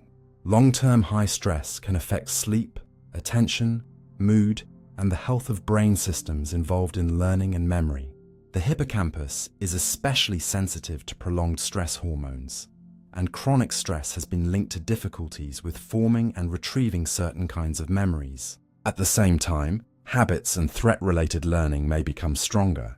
In other words, stress can make you worse at remembering where you put your keys, what someone calmly explained, or what you plan to do next, while making you better at remembering what hurt, what frightened you, what might go wrong, and what you should avoid. That imbalance can make life feel smaller. The brain becomes less like an open library and more like a guard tower. It watches for danger. It keeps files on pain close to the surface. It prepares for repetition. And although this is meant to protect you, it can also make the past feel heavier than it should. A stressful workplace, a tense relationship, financial fear, isolation, or constant uncertainty can teach the brain to store the world through threat-colored ink. Neutral moments may be poorly remembered because the mind was busy monitoring risk. Pleasant moments may pass without depth because the nervous system was not settled enough to receive them. Even time itself can be affected. Under stress, a short moment may feel long while it is happening because the brain is processing urgency, but later, the memory may be fragmented, with certain pieces enlarged and others missing. This is why stressful memories can feel both vivid and incomplete. They may return as flashes, body sensations, or sharp emotional fragments rather than as a smooth narrative. In trauma, this can become especially severe. The memory may not sit neatly in the past. It may be triggered by reminders and felt again in the body, as if the nervous system is responding to danger that is no longer present. This does not mean every stressful memory becomes trauma, and it does not mean stress always damages memory. The brain's response depends on intensity, duration, timing, personal history, support afterward, sleep, and whether the event can be understood and integrated. Support matters because memories are not stored only in isolation. After a stressful event, talking with someone safe, sleeping, returning to calm, and making sense of what happened can influence how the memory settles. Sleep is especially important because during sleep the brain helps stabilize and organize memories. But stress can disrupt sleep, and when sleep suffers, memory can become more fragile, more emotionally charged, or less integrated. This creates another loop. Stress changes memory, poor sleep changes memory, and changed memory can feed more stress. Yet there is hope in understanding this. If stress shapes memory, then reducing stress around learning, recall, and healing is not a luxury. It is part of how the brain works. A calm environment can help the mind encode more fully. A pause before answering can help retrieval. A sense of safety can allow the hippocampus and prefrontal systems to do more of their organizing work. Repeating information in low-pressure conditions can protect it from disappearing under pressure later. Writing things down when overwhelmed is not a weakness.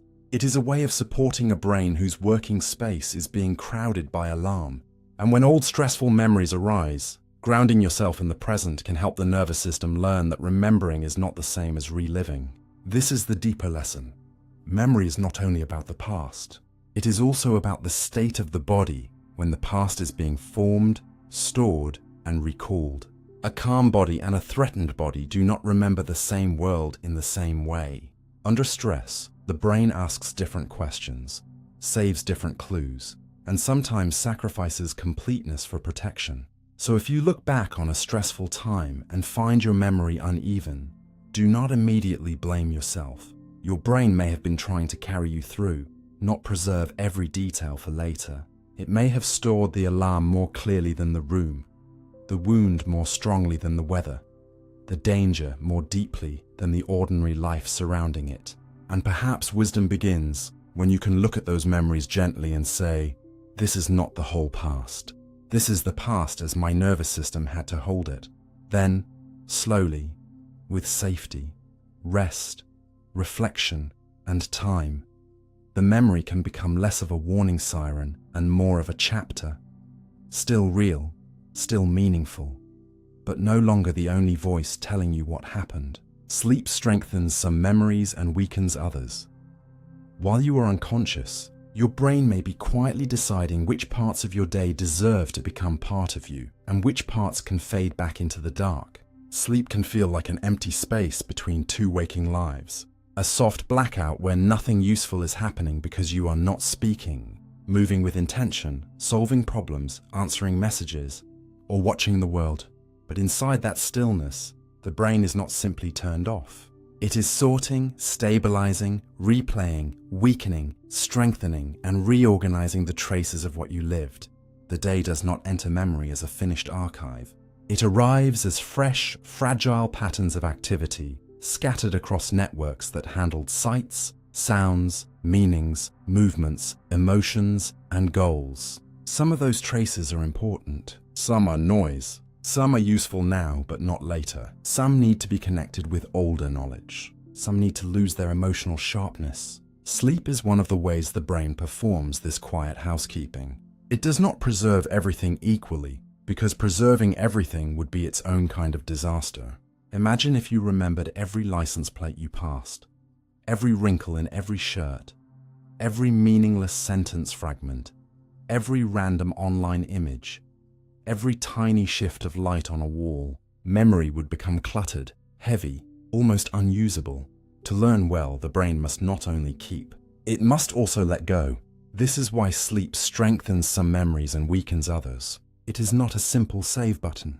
It is more like an editor working through the night, asking what matters, what connects, what can be generalized, what can be softened, and what can disappear.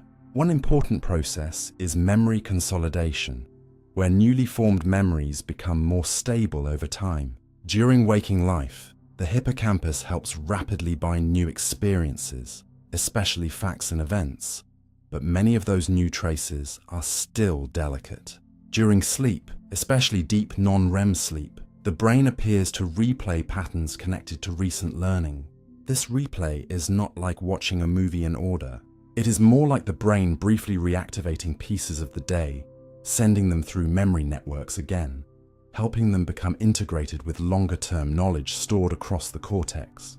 If you learn a new route, study a concept, practice a skill, or experience something meaningful, sleep can help the brain strengthen the relevant pattern, so it is easier to access later.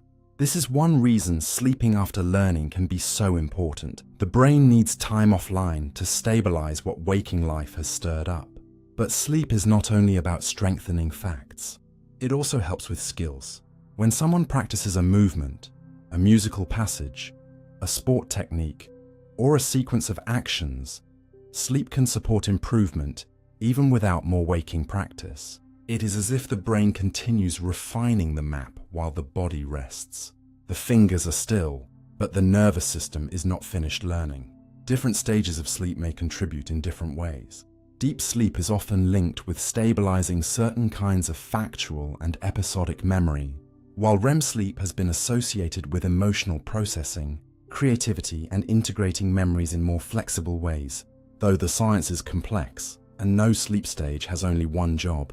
REM sleep, the stage where vivid dreaming is more common, may help the brain explore associations, connect distant ideas, and recalibrate emotional memories.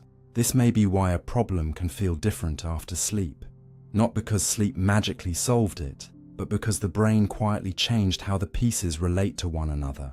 At the same time, sleep can weaken memories that do not need to remain strong. One theory, sometimes called synaptic homeostasis, suggests that waking life strengthens many connections as you learn and experience the world, but the brain cannot keep strengthening everything indefinitely. That would use too much energy and create too much noise. During sleep, the brain may downscale some connections, reducing the less important ones while preserving or protecting those that were more strongly tagged as meaningful. In simple terms, sleep may help turn down the volume on background clutter, so important signals remain clearer. Forgetting, in this sense, is not always a failure. Sometimes forgetting is what allows intelligence to stay clean. It lets the brain remove the dust of the day. It helps separate signal from noise. And this is where sleep becomes more beautiful than simple storage. It does not treat every moment equally because you do not need every moment equally. It may preserve the lesson and let go of the exact page layout. It may keep the emotional meaning and lose the color of the chair. It may strengthen the rule behind many examples while allowing the separate examples to blur. This kind of abstraction is one of the reasons sleep matters for learning. The brain is not just saving isolated facts, it is trying to discover structure. A child learning language does not remember every sentence they have heard as separate treasure. Over time, the brain extracts patterns, grammar, tone, rhythm, meaning. A student learning science does not need to remember every sentence from a textbook forever. They need the underlying idea to become usable. Sleep can help transform experience into knowledge by making some connections stronger and allowing irrelevant details to fade. But sleep's relationship with emotion is especially important. An upsetting event may feel raw when it first happens, charged with stress chemistry and bodily alarm. During sleep, the brain may revisit emotional material in a different chemical environment, helping reduce some of the sharpness while preserving the information. This does not happen perfectly, and painful memories do not simply dissolve overnight. But healthy sleep can help emotional regulation. After poor sleep, the next day often feels more reactive. Small problems seem larger. Frustrations hit harder. Negative memories may feel more intrusive. The tired brain has less ability to regulate emotional signals, and the world can appear sharper around the edges. In contrast, good sleep can give the mind a little more space around experience. The memory may remain, but its grip can loosen. This is one reason chronic sleep loss can be so damaging for learning, mood, and identity. Without enough sleep, the brain must keep receiving new information before it has properly sorted the old. The inner desk becomes crowded. Attention suffers. Emotional balance weakens. The ability to form new memories can decline because a tired hippocampus does not encode as effectively. Even one night of poor sleep can make learning harder. Over time, insufficient sleep can leave life feeling mentally noisy, as if yesterday was never filed away and tomorrow keeps arriving too soon. Yet sleep is not simply a passive cure. What gets strengthened during sleep often depends on what was important before sleep. Memories linked with goals, rewards, emotion, repetition, or future relevance are more likely to be prioritized. If you study something and then sleep, the brain may treat that material differently than if you only glanced at it without attention. If you practice a skill repeatedly, sleep has more to work with. If a memory carries emotional weight, the brain may keep returning to it, for better or worse. This is why what you do before sleep can matter. A mind flooded with fear, conflict, or endless stimulation may carry different material into the night than a mind given time to settle. The brain cannot sort what it never had a chance to receive clearly. It cannot strengthen learning that was barely attended to. It cannot fully soften emotion when the body remains in a state of alarm. This does not mean every night must be perfect. Human sleep is imperfect, interrupted, influenced by stress, noise, light, work, family, and life. But it does mean sleep deserves more respect than we often give it. It is not wasted time stolen from productivity. It is part of productivity's hidden foundation.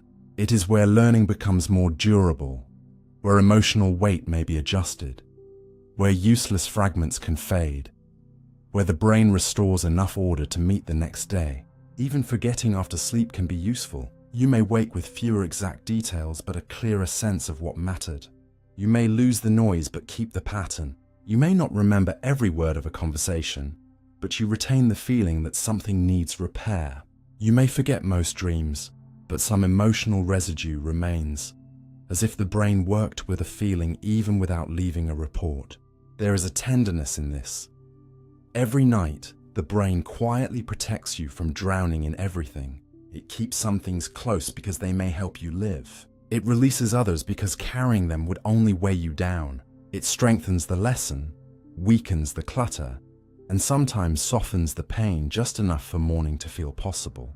So when you lie down and the room darkens, you are not simply exiting the day. You are giving the day to the sleeping mind, letting it decide what should be woven into the longer story and what can dissolve. And when you wake, you may not feel the work that was done. You may only feel slightly clearer, slightly calmer, slightly more able to remember what matters and less burdened by what does not. But beneath that ordinary waking is a silent miracle of selection. Sleep has been shaping your past while you were absent from it, teaching your memories how to stay, how to change, and how to let go. Habits reduce the need for conscious effort.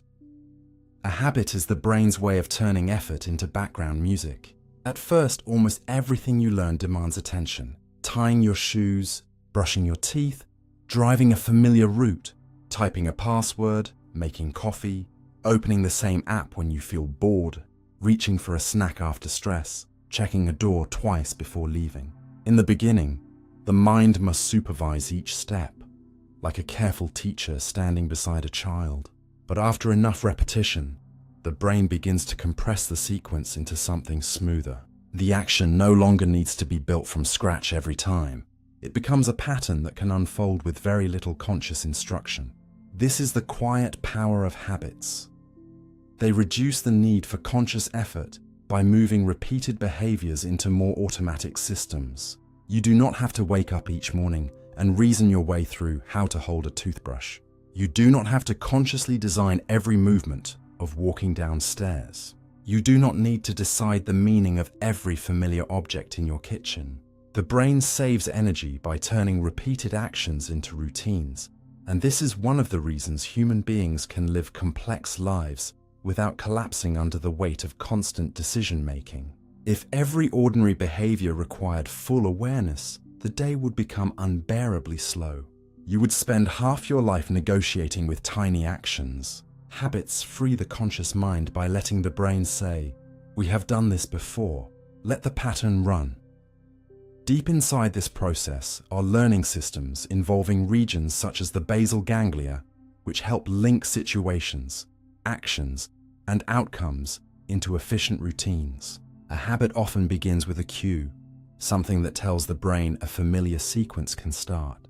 The cue might be a place, a time of day, an emotion, a sound, a smell, a person, or even a thought. You walk into the bathroom and brushing your teeth begins.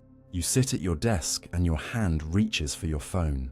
You feel tension and your body looks for the familiar relief. Then comes the routine, the behavior itself, and often some kind of reward or relief, even if it is small. A clean feeling, a taste, a distraction, a sense of completion, a little drop in discomfort. The brain learns this loop because it is efficient. Cue, routine, result. The more often the loop repeats, the less conscious permission it needs. That is why habits can feel both helpful and haunting. A good habit feels like a gift from your past self. You exercised so many times that movement became easier to begin. You studied a language so regularly that opening the lesson no longer felt like a dramatic decision. You made a calming bedtime routine, and now your body begins to understand when the day is ending. But a harmful habit can feel like a quiet hijacking. You promised yourself you would stop, yet your hand moved before the promise had time to speak. You told yourself you would only check once, only eat a little, only avoid the task for a minute, only react differently this time, and then the old sequence unfolded as if it had a life of its own. This does not mean you have no control. It means the habit system is faster than the reflective system. It begins before the inner narrator finishes its sentence. The brain does this because automaticity is useful. But automaticity does not ask whether the routine still serves you. It only asks whether the cue has appeared and whether the loop has been practiced. That is why changing habits often feels harder than simply deciding to change. A decision is a moment. A habit is a pathway worn into the nervous system by repetition. You can sincerely want something new while still being pulled by the old route, because the old route has been made easy by practice. The brain loves what is easy to run. Not morally good, not wise, not aligned with your future. Easy. This is why environment matters so much. If the cue stays visible, the routine keeps being invited. If the phone is beside the bed, the morning scroll is already waiting. If junk food sits on the counter, the decision repeats each time you pass. If your running shoes are hidden, starting exercise requires extra steps.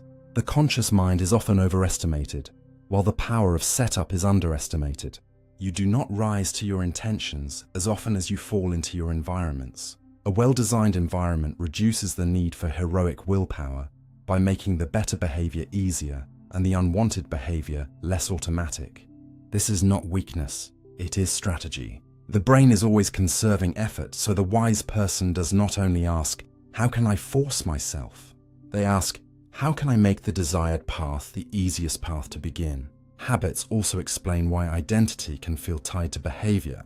Do something once and it is an action. Do it repeatedly and the brain begins to expect it. Do it for years and it may start to feel like who I am. This can be empowering when the habit supports your life.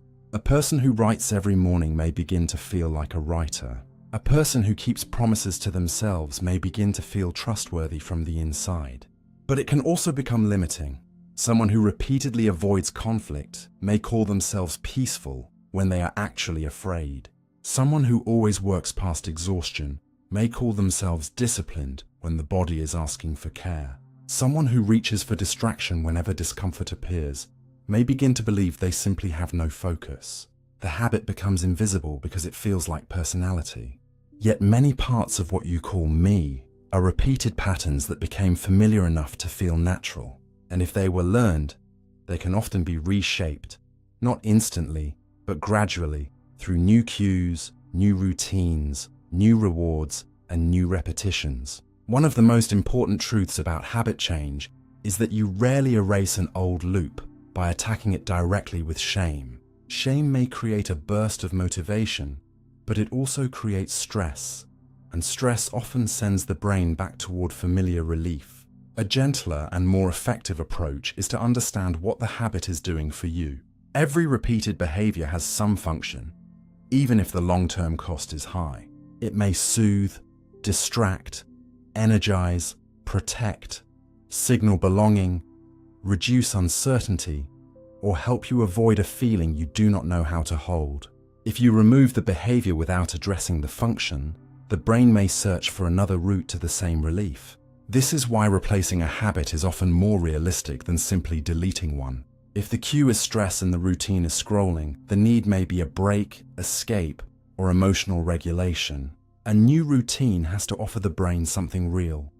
Breathing, walking, writing one sentence, texting someone safe, stretching, stepping outside, or setting a 5-minute boundary.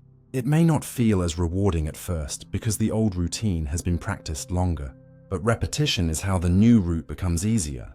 The brain does not believe your new life immediately. It learns it by watching you return to it again and again. And small repetitions matter more than dramatic promises. A habit forms through consistency, not intensity alone. Doing a tiny behavior daily can sometimes reshape the brain more effectively than a heroic effort that happens once and disappears. This is because the goal is not only the result. The goal is to teach the nervous system a new expectation. After a while, the cue begins to point somewhere else. The morning points to a walk instead of a screen. Anxiety points to breathing instead of avoidance. A clean desk points to starting instead of postponing. The brain slowly stops treating the new action as an interruption and begins treating it as the normal next step. That is when conscious effort begins to drop. The behavior still belongs to you, but it no longer needs to be dragged into existence. It begins to carry itself. This is the hidden kindness of good habits. They protect your future from the moods of the present. You may not feel motivated every day, but a strong habit does not ask for the same emotional ceremony each time. It simply opens the door. Of course, habits can be disrupted by travel, stress, illness, grief, new schedules, or changes in environment because cues disappear or emotional demands increase. This does not mean the habit was fake. It means habits live in context. When context changes, the brain has to rebuild the loop. That is why life transitions are both risky and powerful. Moving homes, starting a new job, ending a relationship, changing schools, or beginning a new season can break old cues and create space for new ones. The brain becomes more flexible when the old environment no longer keeps handing it the same script. In those moments, you can ask what you want to make automatic before the new routine hardens around you. Because some part of your future will be built not by the choices you make once, but by the actions you make easy enough to repeat. Habits show that freedom is not only the ability to choose in a single dramatic moment. Sometimes freedom is designing the patterns that will choose for you later when you are tired, busy, emotional, or distracted.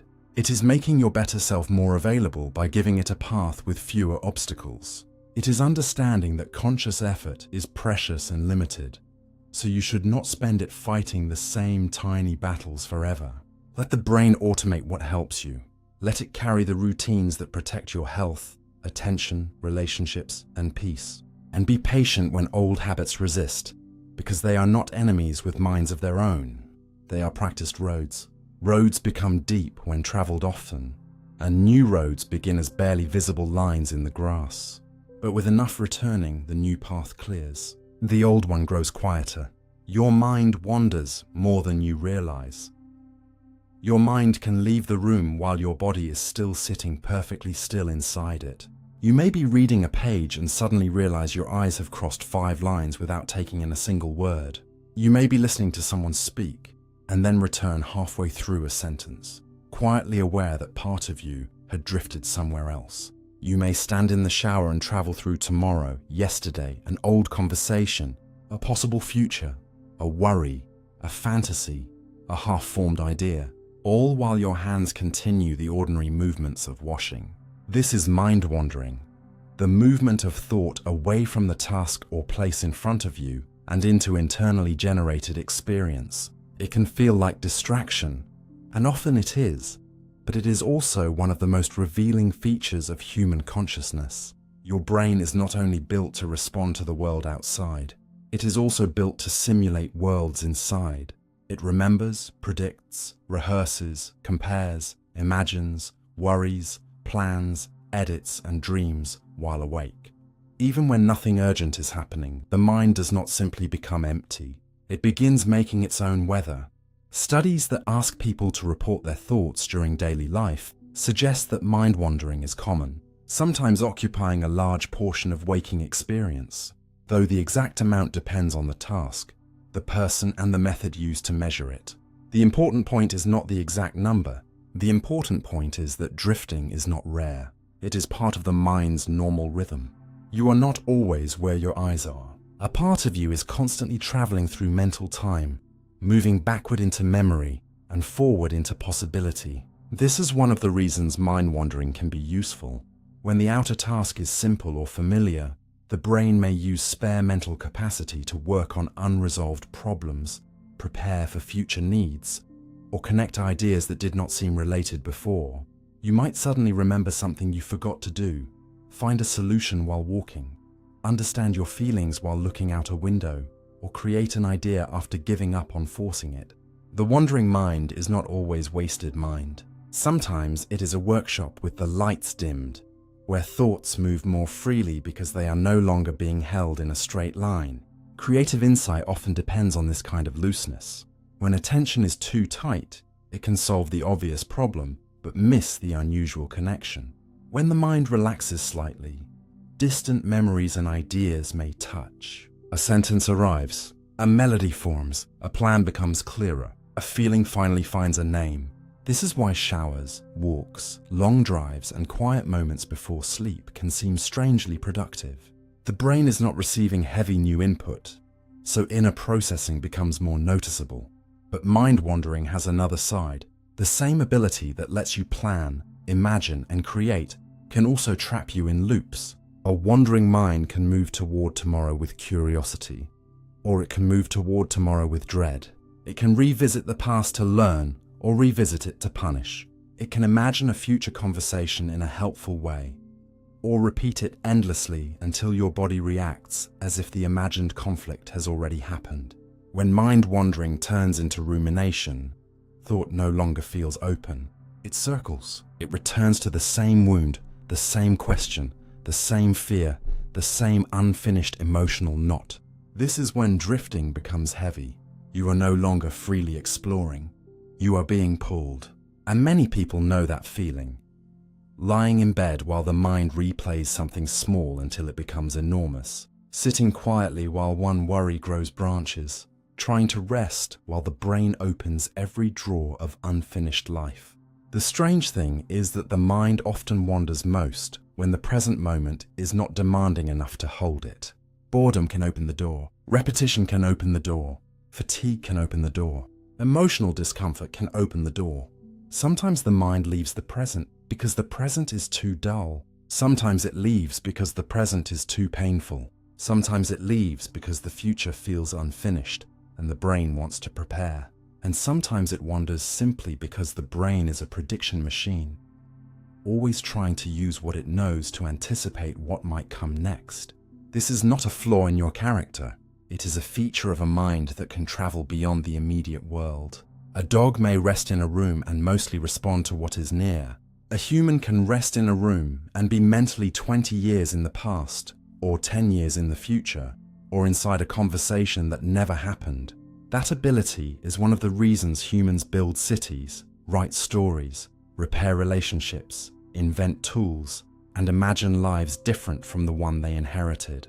But the cost is that you can miss the life you are actually in. Mind wandering can steal ordinary moments so quietly that you only notice afterward. A meal eaten without tasting, a walk taken without seeing, a person speaking while your inner narrator is somewhere else. A sunset reduced to background because the mind is busy rehearsing a problem that cannot be solved tonight. The tragedy is not that the mind wanders. The tragedy is when it never returns. This is where awareness matters. There is a difference between being lost in thought and knowing that thought has wandered. Psychologists sometimes call this meta-awareness, the moment you notice what your own mind is doing. That noticing changes everything. Before it, the thought stream carries you. After it, you have a little space. You can choose to follow the thought, write it down, question it, let it pass, or return to the body. This is why practices like mindfulness are not about stopping thought completely. The mind will wander. That is what minds do. The practice is learning to notice the wandering sooner and return with less violence. Not I failed because I drifted, but I see that I drifted and now I can come back.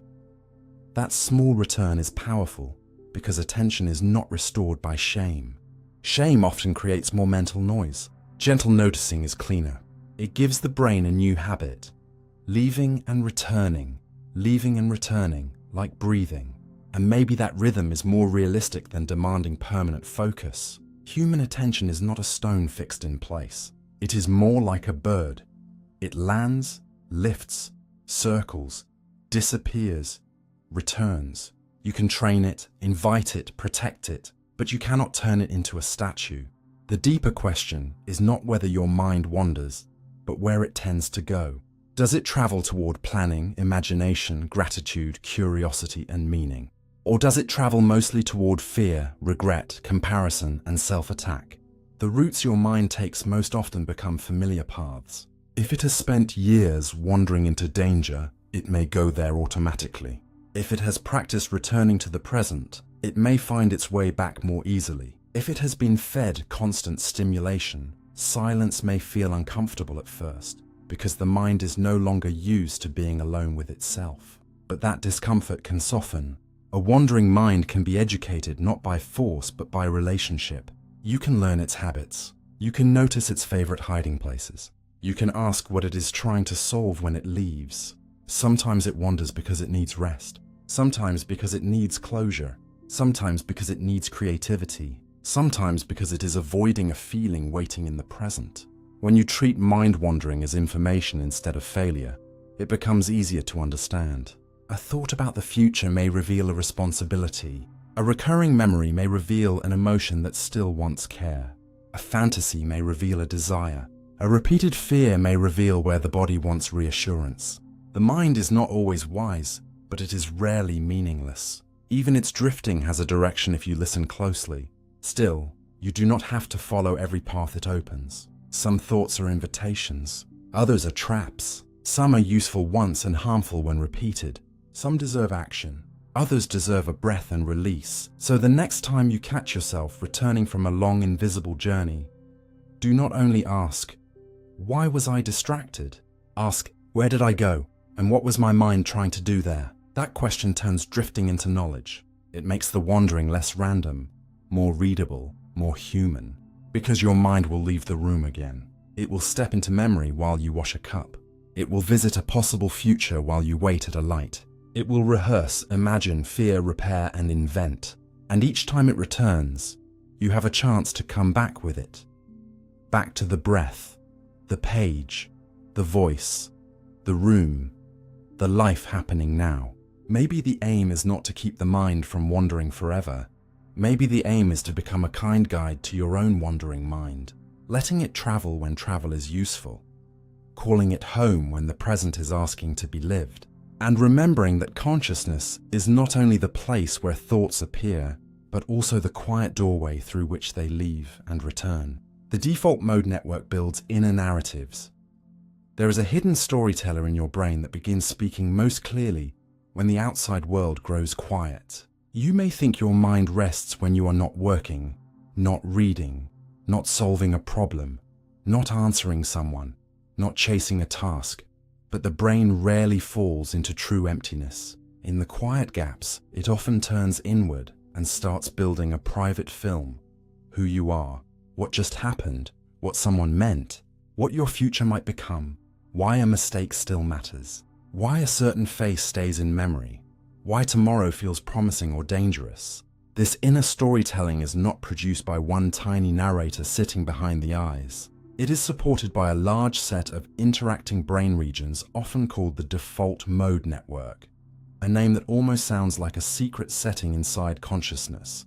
This network tends to become more active when you are not focused on a demanding outside task, especially during inward thought, autobiographical memory, imagining the future, thinking about other people's minds, and reflecting on yourself. It includes areas such as the medial prefrontal cortex, which is involved in self-related thinking and evaluation, the posterior cingulate cortex and precuneus, which are linked with inner awareness and memory integration, parts of the angular gyrus, and memory-related systems that help draw from past experience. But you do not experience these regions as brain anatomy. You experience them as my life, as the voice that says, this is what kind of person I am, as the quiet replay after a conversation, as the imagined future where you succeed, fail, explain yourself, lose someone, become someone, return somewhere, or finally understand what has been troubling you. The default mode network helps the mind do something deeply human. It connects moments that are not physically present into a continuous inner world. Without this capacity, your life would be a scattered set of scenes. Breakfast would not easily connect to childhood. A stranger's expression would not become a question about trust. A plan for next year would not feel connected to the person you are today. This network helps stitch memory, identity, imagination, and social meaning into a story that feels like me moving through time. And this is why it is so powerful. You are not only living events, you are constantly narrating them. A comment from someone is not just sound. The inner system asks what it means. Was it criticism? Was it care? Was it rejection? Was it nothing? A mistake is not just an action that happened. The storyteller may turn it into evidence. I always do this, or I am learning, or I ruined everything. A quiet evening is not just a quiet evening. The mind may turn it into loneliness, peace, boredom, reflection, memory, or a doorway to the future, depending on the story it builds around the silence. The default mode network is one reason humans can create meaning, plan long lives, understand other people, and learn from personal history. It lets you mentally leave the immediate moment and visit scenes that are gone or not yet here. It allows you to imagine how someone else might feel, which is essential for empathy. It lets you rehearse possibilities before acting, which helps with long-term decision-making. It allows you to hold a sense of self across change, so the child you were, the adult you are, and the future person you may become can all feel connected by an invisible thread. But the same network that helps you build meaning can also build suffering when its stories become too rigid or too repetitive. When the inner narrator is flexible, it can help you understand life. When it becomes trapped, it can turn reflection into rumination. A painful scene may be replayed not to learn from it, but to keep proving the same wound. An uncertain future may be imagined not as preparation, but as endless threat. A social moment may be analyzed until a small ambiguity becomes a whole court case inside the mind. This is where inner narrative becomes more than thought. It becomes an environment you live inside. The body may be sitting safely in a room, But the default mode network can fill that room with old shame, future fear, imagined conversations, unfinished grief, or a version of yourself you keep trying to defend. And because these stories are built from your own memories and emotions, they can feel deeply convincing. You may not think, "My brain is constructing a narrative." You may think, "This is the truth about me." That is the delicate danger. The narrator can mistake itself for reality. It can take fragments and arrange them into a self-portrait that is too small. It can say, "I am the person who fails," because it keeps selecting memories of failure. It can say, "People leave," because it keeps highlighting departures. It can say, "I am safe only when I control everything," because it remembers chaos more vividly than calm. The default mode network does not necessarily lie, but it can over-edit. It can choose the same emotional theme again and again until your life feels narrower than it is. This is why moments of deep focus, awe, movement, meditation, music, prayer, or connection can feel relieving. They may soften the grip of self-narration for a while.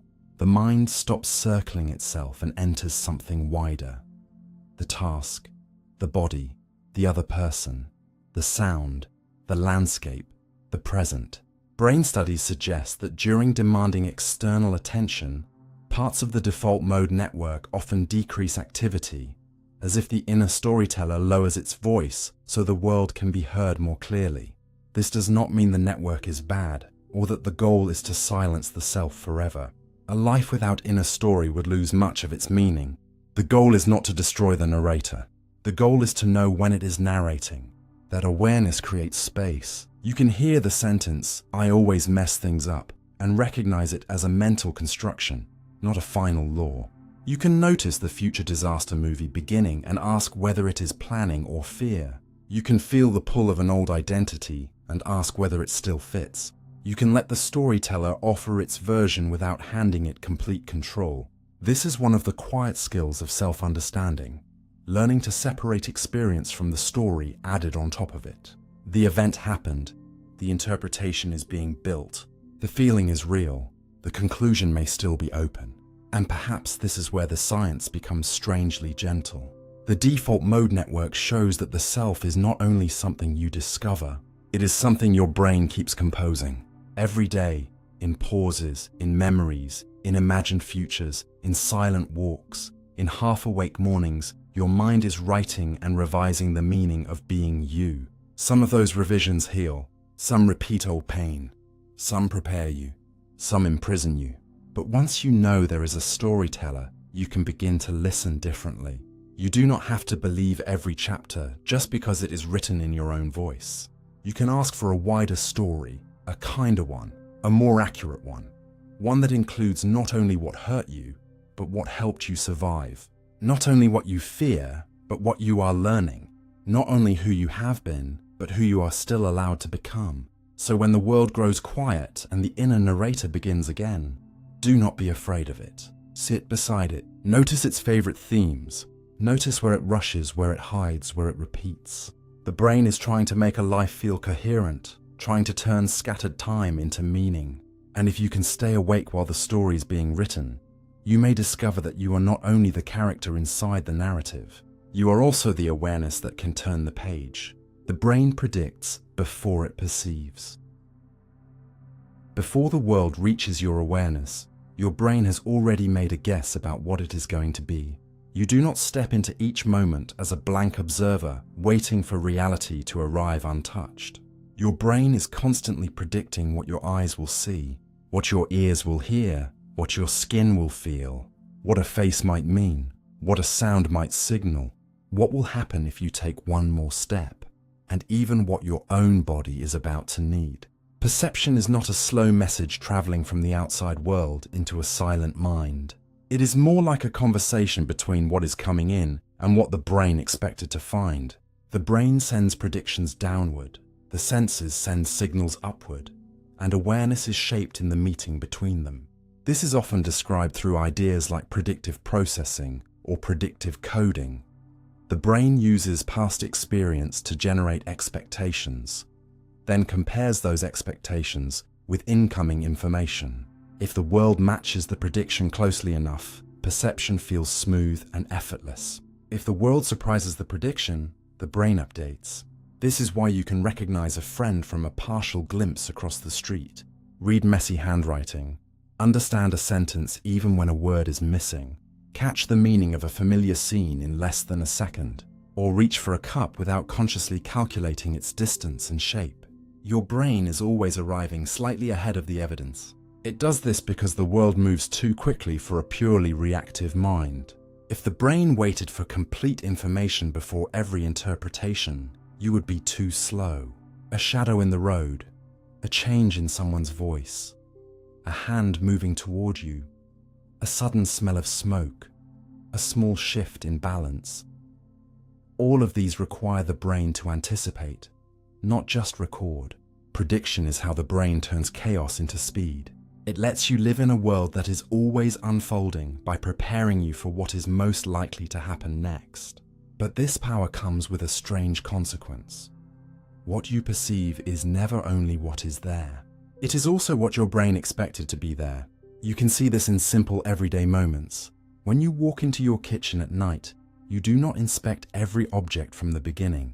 You expect the counter to be where it was, the fridge to be on one side, the light switch near the door.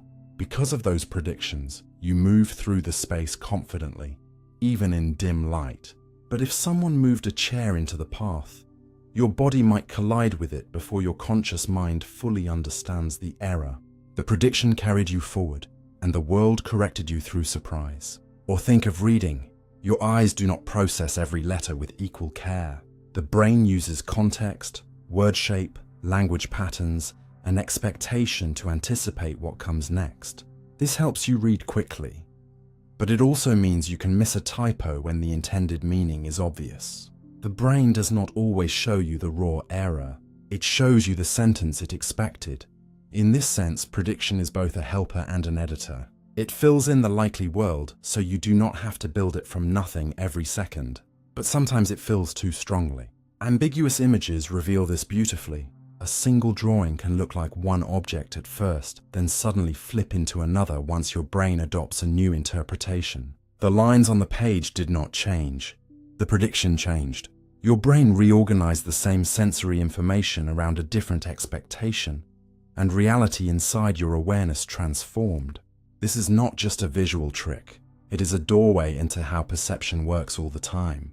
The senses provide evidence, but the brain interprets evidence through a model. That model is built from everything you have lived: your culture, language, memories, fears, skills, habits, and the repeated patterns of your environment. A radiologist can see signs in a scan that a beginner misses, not because their eyes are physically different, but because their brain has learned what to expect and where meaning hides. A musician hears structure in a chord progression that others experience only as sound. A parent may recognize their child's cry in a crowded room because the brain is tuned to that specific pattern. Expertise is, in part, trained prediction. The brain learns the hidden grammar of a domain and begins seeing more because it expects more accurately. But inaccurate prediction can also distort life. If you expect hostility, a neutral face may look cold. If you expect failure, a difficult task may feel impossible before you begin. If you expect pain, the body may become more sensitive to signals that confirm danger. If you expect rejection, silence may feel like proof even when no decision has been made. The prediction does not have to invent everything. It only has to tilt interpretation. The brain takes unclear information and resolves it toward the most expected meaning. This is why two people can enter the same room and experience different atmospheres. One expects welcome and notices warmth. Another expects judgment and notices distance. The room is the same, but the brain's forecast changes what rises into awareness. Even the body is predicted. The brain is constantly estimating what is happening inside you: hunger, fatigue, heartbeat, tension, temperature, breathing, safety. Many feelings begin as the brain's best guess about bodily signals. A racing heart before a performance might be interpreted as fear, excitement, pressure, readiness, or danger depending on the context and the story around it. The sensation is real, but its meaning is predicted. This matters because the brain does not merely observe the body, it regulates it. It prepares hormones, movement, attention, and emotion based on what it thinks is happening and what it thinks will happen next. In this way, prediction reaches deep into the experience of being alive. It shapes not only the outside world, but the inside world too. You are always living inside a forecast, and most of the time you do not notice because the forecast is good enough. Reality feels immediate because the brain hides the work of anticipation. It gives you the finished moment, not the draft. Yet the draft is always there. The brain is asking, what is most likely? What matters? What changed? What can I ignore? What needs action? When predictions work well, they make life fluid. When they become too rigid, they can make life feel trapped. A rigid prediction does not allow the world to surprise it easily. It keeps seeing the old pattern in new evidence. This can happen in anxiety, depression, trauma, prejudice, and long-held self-beliefs. The brain begins expecting the same danger, the same loss, the same inadequacy, the same outcome, and then it interprets new moments through that old template. It is not doing this to harm you. It is trying to reduce uncertainty, but sometimes the mind would rather live in a painful certainty than tolerate an unknown possibility. That is why healing often involves giving the brain new evidence slowly and repeatedly. One safe relationship does not always erase years of expecting betrayal. One success does not instantly undo a life of expecting failure. One calm moment does not immediately convince the body that danger has passed. The brain updates through experience, but some predictions are protected because they once felt necessary. They were built to keep you safe. To change them, the nervous system often needs repeated encounters with a different outcome, being heard instead of dismissed, trying and surviving, resting without punishment, speaking honestly without being abandoned, feeling discomfort without disaster. Each new experience becomes a small correction. The brain learns not through argument alone, but through lived surprise. This is the quiet hope inside predictive perception. If the brain predicts before it perceives, then your world is partly shaped by the models you carry. But those models can change. Not instantly, not by pretending, not by forcing false positivity, but by giving the brain better data, richer experiences, more accurate context, and enough safety to update. You can learn to ask, am I seeing what is here or what my brain expected? You can slow down when an interpretation arrives too quickly. You can notice when the old forecast speaks in the voice of reality. You can let surprise enter, and when surprise enters, the brain has a chance to revise the map. Maybe this is one of the deepest lessons of perception. You do not simply receive the world, you meet it with a history. Every moment is a negotiation between the evidence of now and the expectations of everything before now. The tree outside, the face across from you, the tone in someone's message, the feeling in your chest, the future you imagine, all of it arrives through prediction. So the question is not whether your brain guesses. It always does. The question is whether those guesses are flexible enough to learn. Because a mind that can only predict the past will keep finding the past everywhere. But a mind that can be surprised can begin to see again. Perception is not a camera. Your eyes do not take photographs of the world. They send clues to a brain that has to build a living scene before you can experience it. A camera receives light and records an image onto a sensor, but perception is not that simple, not that passive, and not that clean. The image that falls onto your retina is unstable, curved, interrupted, constantly shifting, and far poorer in detail than the world you feel you are seeing.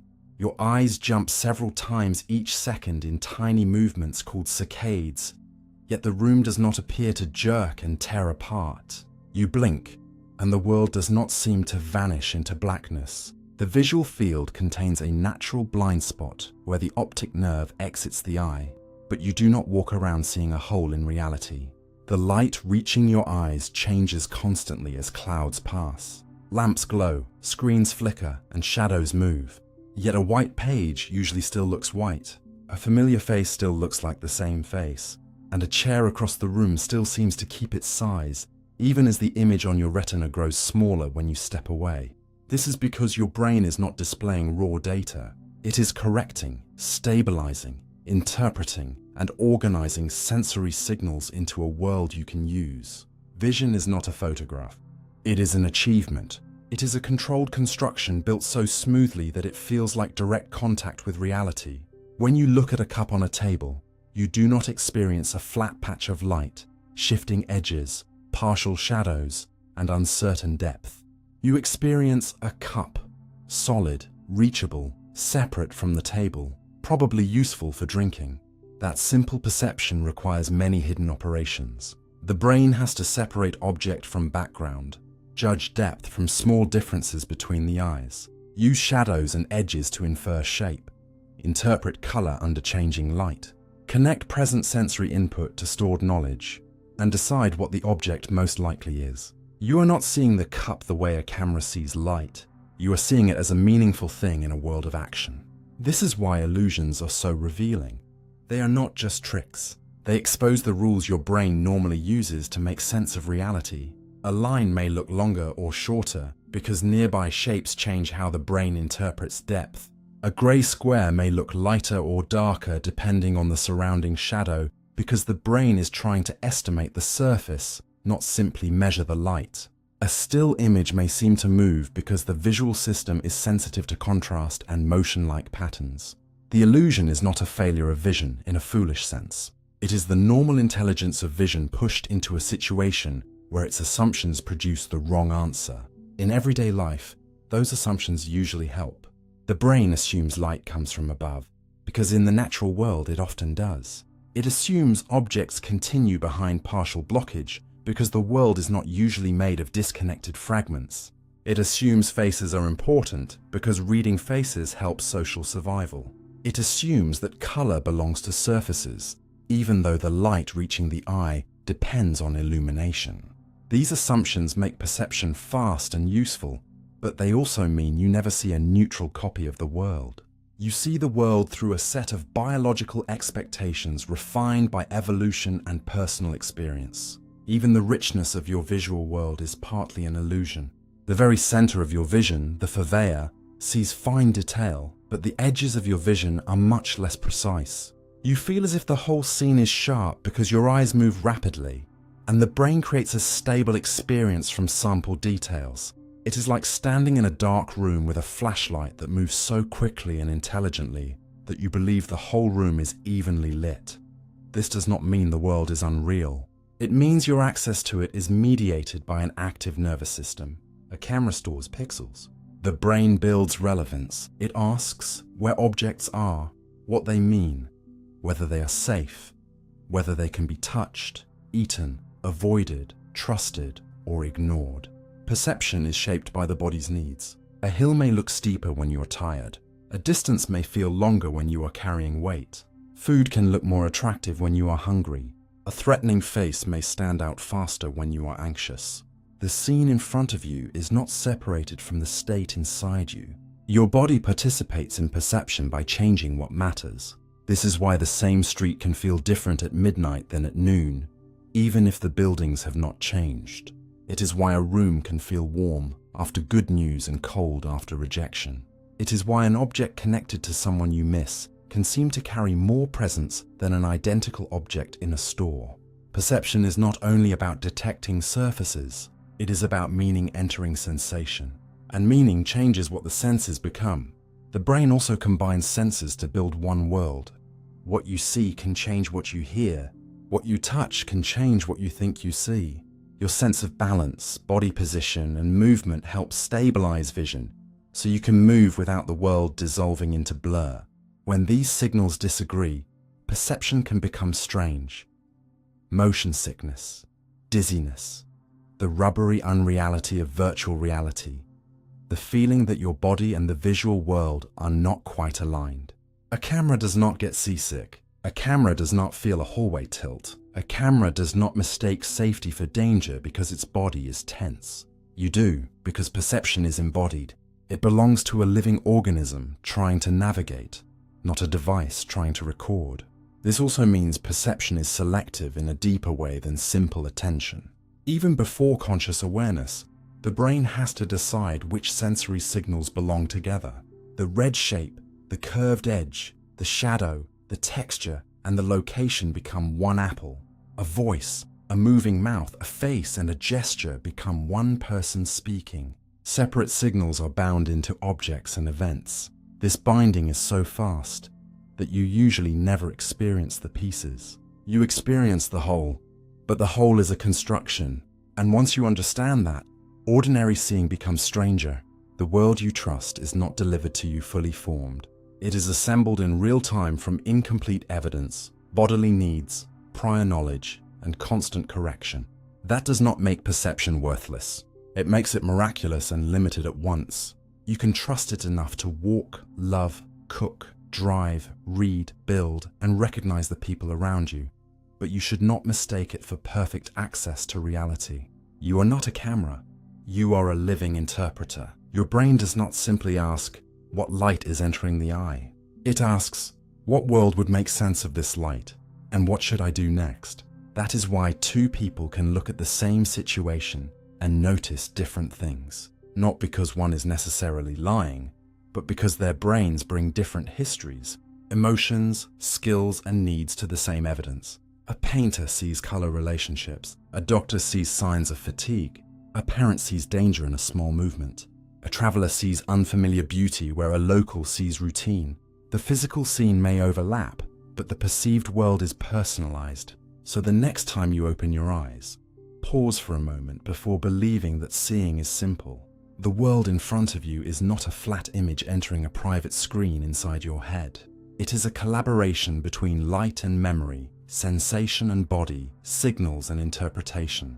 It is edited for usefulness, softened for stability, sharpened around meaning, and held together by a brain that works so quietly you confuse its creation with the world itself. And maybe that is the deeper wonder. Reality may be outside you, but the reality you live inside is always partly made within you. Not fake, not imaginary, not detached from the world, but shaped by a nervous system trying every second to turn light into life. You are less in control than you feel. The feeling of being in control may be one of the brain's most comforting illusions, not because control is fake, but because far more of your life is guided from beneath awareness than it feels safe to admit. You wake up and experience yourself as the author of the day. You choose what to say, where to look, what to eat, when to work, who to trust, whether to be patient, whether to answer, whether to stay silent, whether to keep going. From inside consciousness, it feels as if there is a clear you sitting at the center, steering the body through the world with deliberate intention. But the brain is not organized like a simple control room with one person holding the wheel.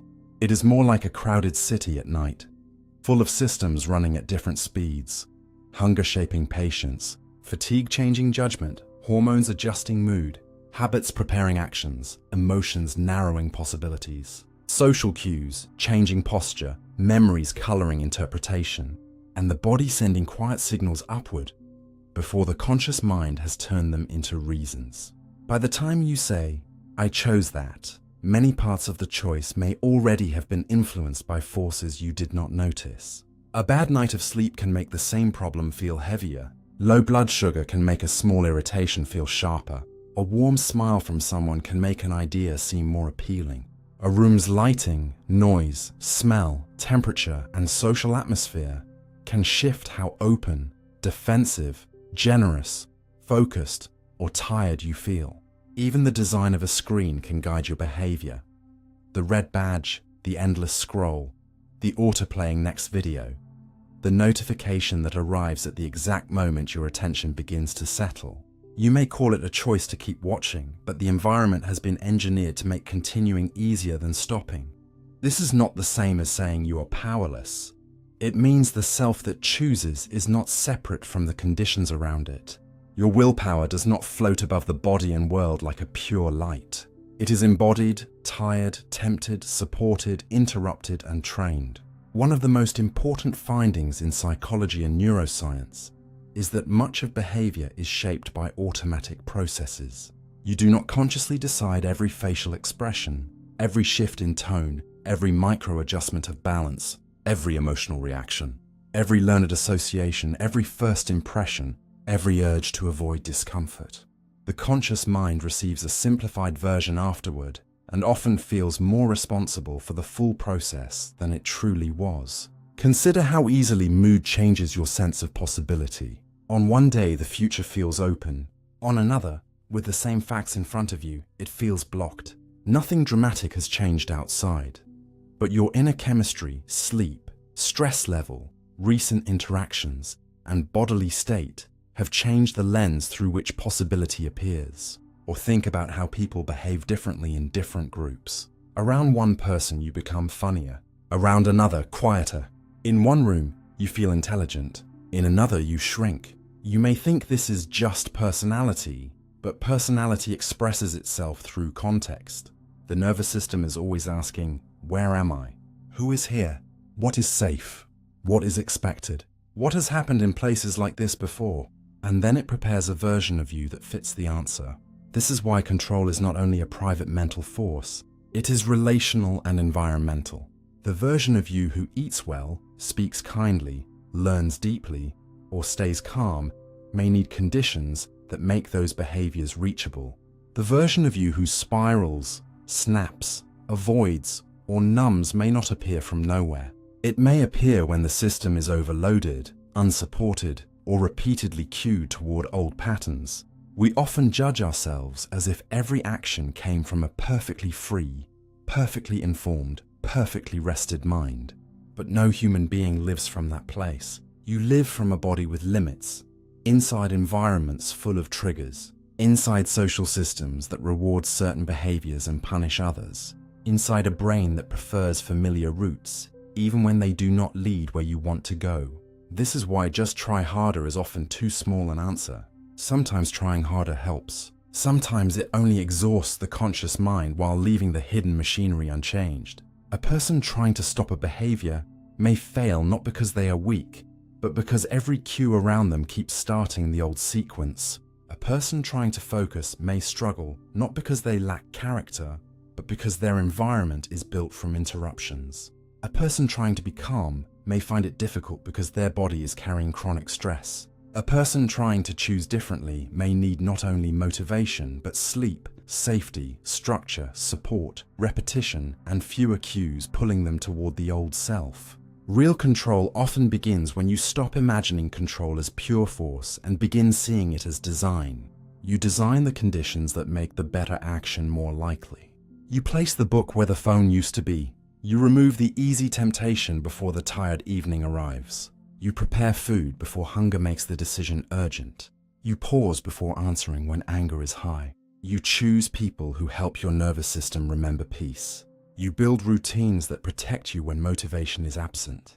You learn your own predictable weaknesses, not to shame yourself, but to stop being surprised by them.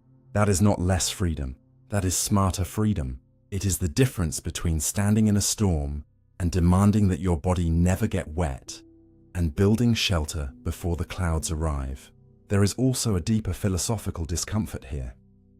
If so much of you is influenced by things you did not choose, what does responsibility mean? The answer is not to deny responsibility, but to make it more realistic. You may not control the first impulse, the first feeling, the first body reaction, the first thought that appears. But with awareness, practice, and support, you can influence what happens next. You can learn the conditions that shape you. You can take responsibility for patterns once you can see them. You can apologize when your nervous system reacted before your values arrived. You can repair environments that keep pulling you into versions of yourself you no longer want to feed. Control is not absolute command over every inner event. It is the growing ability to participate in your own shaping. And that participation is quiet, repeated, imperfect, and deeply human. The brain's hidden processes do not make you meaningless. They make you layered.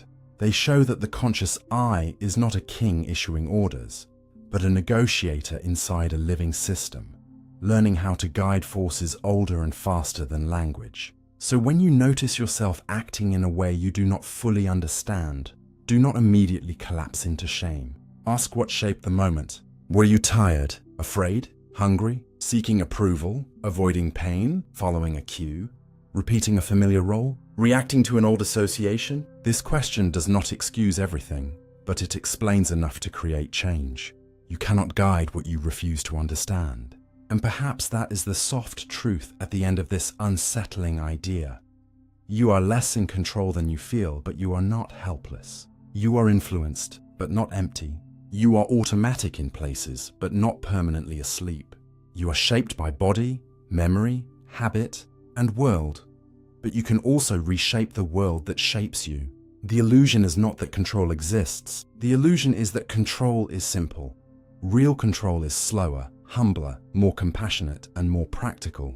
It begins when you stop pretending to be a mind floating above life and start caring for the conditions that make your best choices possible.